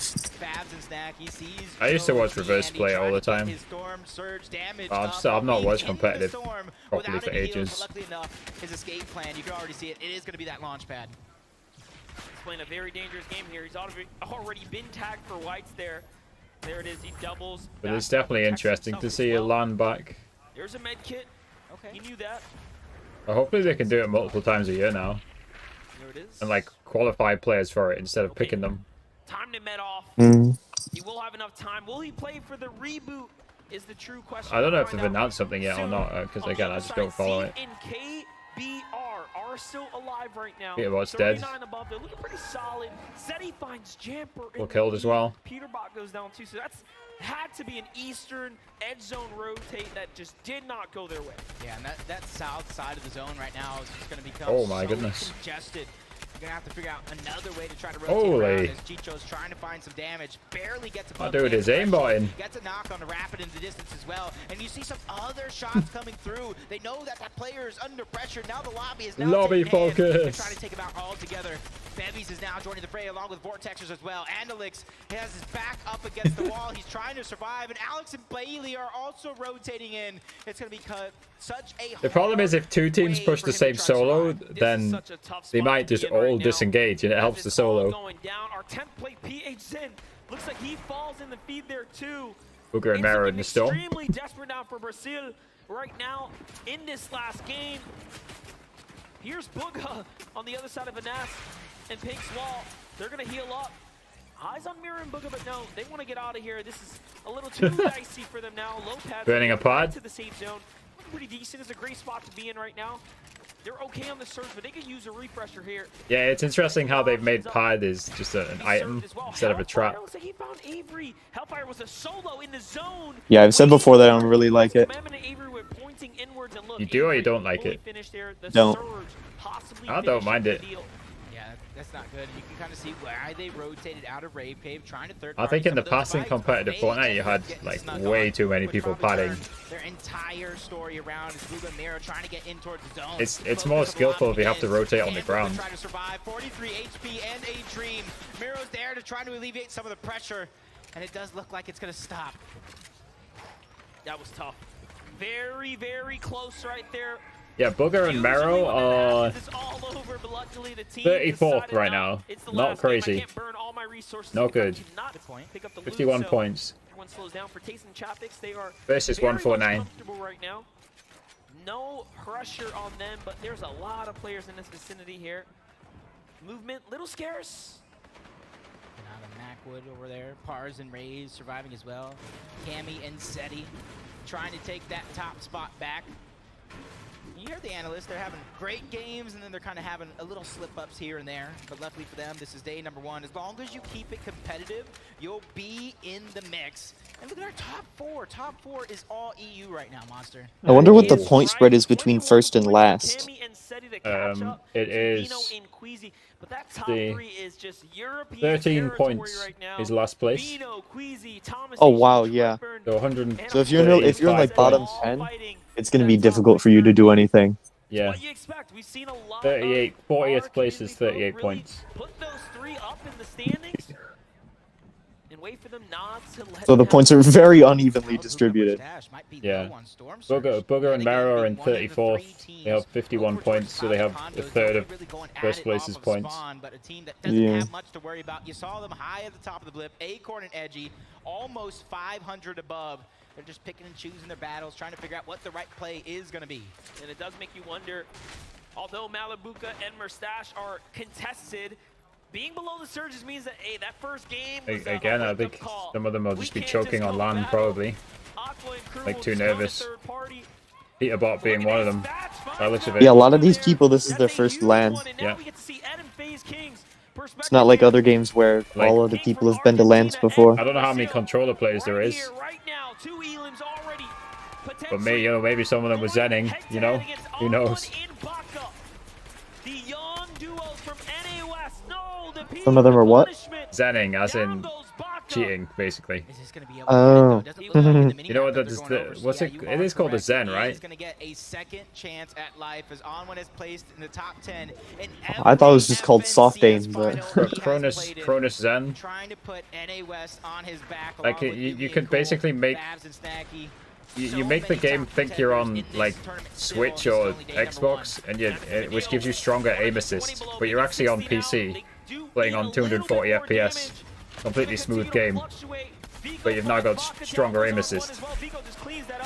I didn't realize that. I thought they made the aim assist strength same for all platforms. I don't think so. If it's on PC. If it's on console or Switch, then it's different. But if anyone's on PC, if you plug your controller into a Cronus Zen, which is plugged into the computer, and the game somehow thinks that you're now on an Xbox or you know PlayStation. I didn't realize you could plug it into something else. So now the game is giving you know, PlayStation level aim assist when you should only have PC level aim assist. Chance to really close the gap in the final game. That's all of NA East out in Game 6. That hurts just a little bit. Just a little bit, but still got Acorn and Edgy still alive. Catching one on to Joe. Janice is going to be left as a solo. As Video does get knocked in that moment. That's Taze and that's Chapix that are hard. Did you just say all of NA East is out? Pressure is coming from all sides for a lot of these teams. And even Macwood and Kanata are trying to put some shots on to Taze and Chapix. You see Janice trying to break through. He is that solo that we were looking at. Trying to survive. Video finally goes down. Janice still knocking on the door. Storm Surge. What is Janice doing? But Tayson gets the last laugh. And in the end, it's going to mean 4 eliminations for Tayson and Chapix. With a map refresh. Needed it. They were slipping so far behind, well outside that top 20 bubble. Way to make a hero's effort push in game 6. He's saying none of these are NA. No, I see Kanata. I don't know what he's saying. But they still have a long road in front of them. Maybe he was saying the top. Maybe the top 6 was all NA East. I don't know what he was saying. So if you have that mountaintop just right there, you're going to be in a sound and strong position for Edgy and Acorn. They'd be some of the last to jump on over. And we said we want to see Epic Whale and Reed. They're just above sitting down, so this might be their game. But first, Vino and Queasy have to show us why they're in the lead. They don't really have to do anything here. Look at the loot right now. They're on the edge of zone. They have some high ground. All these players flying through the sky. Easy shots. You're just like serving it up on a silver platter for a team that has been playing this good.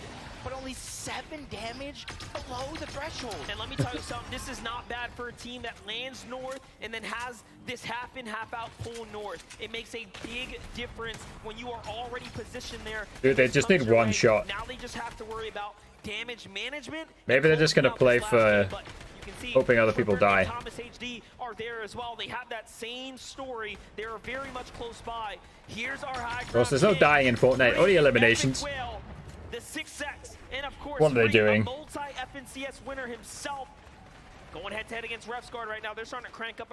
Does not want to give it up. Not just yet. He jumps down. Oh. This is what he does best, is take those fights. But no, plays a little smarter. He has to play for the end game. And I saw Pink and Anas go down to Pars.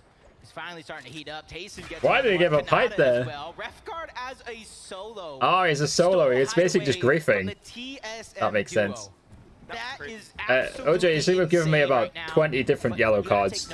where they actually landed, though. They still landed at a high enough layer. That a Twitch? That must be a Twitch emote for the World Cup. Evaluate the situation. No need to burn material this early. Alright, let's see. Where's the zone going? Grim Gables. Vino, but a huge tag there. Dude, if this next zone pulls north, it could go up a massive hill. Now revealed himself to his layer as well. He's not too happy about that when you see him back up. Just a second there. Meanwhile, RefsGuard on high ground by himself. It's already going down a hill, actually. Down here, enjoying the view, but 130 damage is what he needs. He gets 4 tags. That's It would have been funny if he didn't hit it. Here comes the big drop, and he hits it. Okay, he stays in the game. Almost seeing his life flash before his eyes. Just a few centimeters in the wrong direction. He goes down. He goes out. But Queasy and Vino are trying to go up.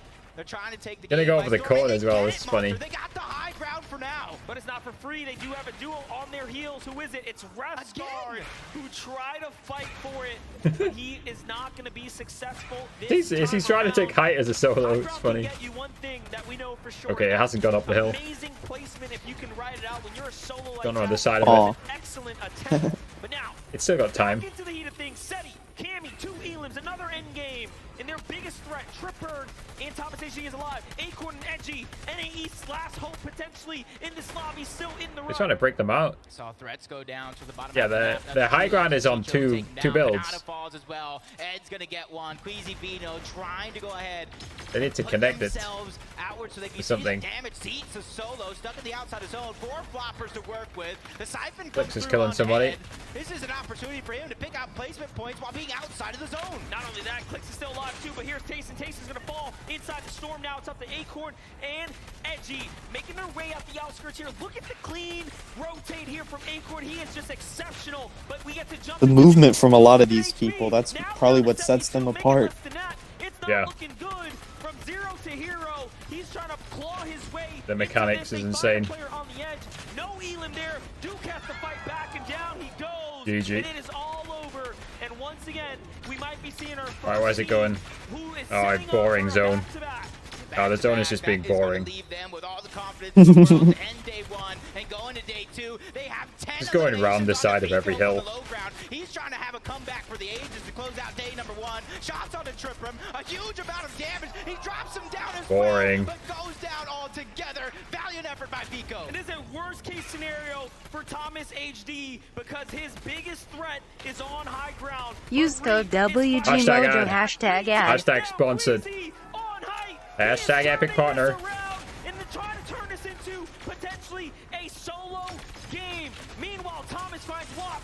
Thomas still alive, and Reed falls there in the end. Look at Thomas holding the low ground. Chicho's right next to him. Trulix hurts him too, but Vino has the grip of height. Acorn waiting on the side, out of builds. He's gonna have to. Only one duo left. It's all over. The gas tank is empty. Down he goes, and now off to Seti. It's Cammy and Seti, the only duo left, Lead. and they find another one. Vino 2v1. trying to put wonders. 1v2 situation. What can he do here to Vino. take home the big prize and end with back-to-back victory royales to end the They just gotta day, fight but a together. team looking to take first place back. Nice. Clean.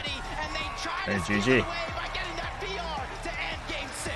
And they get the first game. They get the last game of day 1. What a story. Okay, so that's the first team to win 2 games. Becoming legends must be so proud right There you now go. of these players.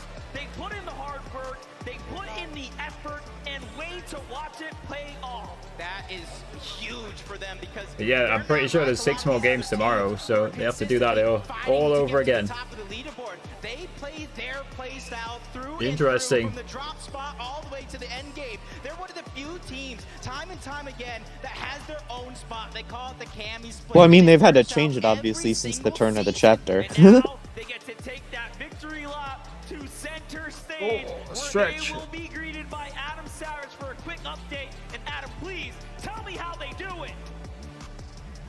Right now, they're looking. Well, it was interesting to watch competitive Fortnite again because I've Yeah. obviously not watched it for ages, and Yeah, no, I've not watched a LAN since the World Cup, I think. I don't think I've watched any other Fortnite LAN. I don't think I watched the Saudi one they did earlier this year. Yeah, it's really amazing. It's really amazing. Talk us through, you saw there that we had Queasy and Vino on the high ground. We saw Queasy went down. Right, anyway, I think I'm going to hop off. See you later. Happen, was there an opportunity for you guys to get your way in? Whoops, I'm muted. Yeah, but we didn't want to take the high Right, because we wanted yeah, to I think I'm going to hop off. That's why we stayed low. I'll see you later. Alright. Yeah. In terms of today and the 6 games, has it played out? All right, guys. Thank you for joining in today, everybody. I just wanted to do like little watch party of the FNCS Invitational. I haven't watched competitive Fortnite in ages, so that was really interesting to watch. So, guys, join the Discord if you want to talk to me whenever I'm not live. Thank you, OJ, and everyone else who's been hanging in the chat. Dylan as well. Thank you to Harvey for joining me in the voice chat there. Take care, everybody. That was fun to watch.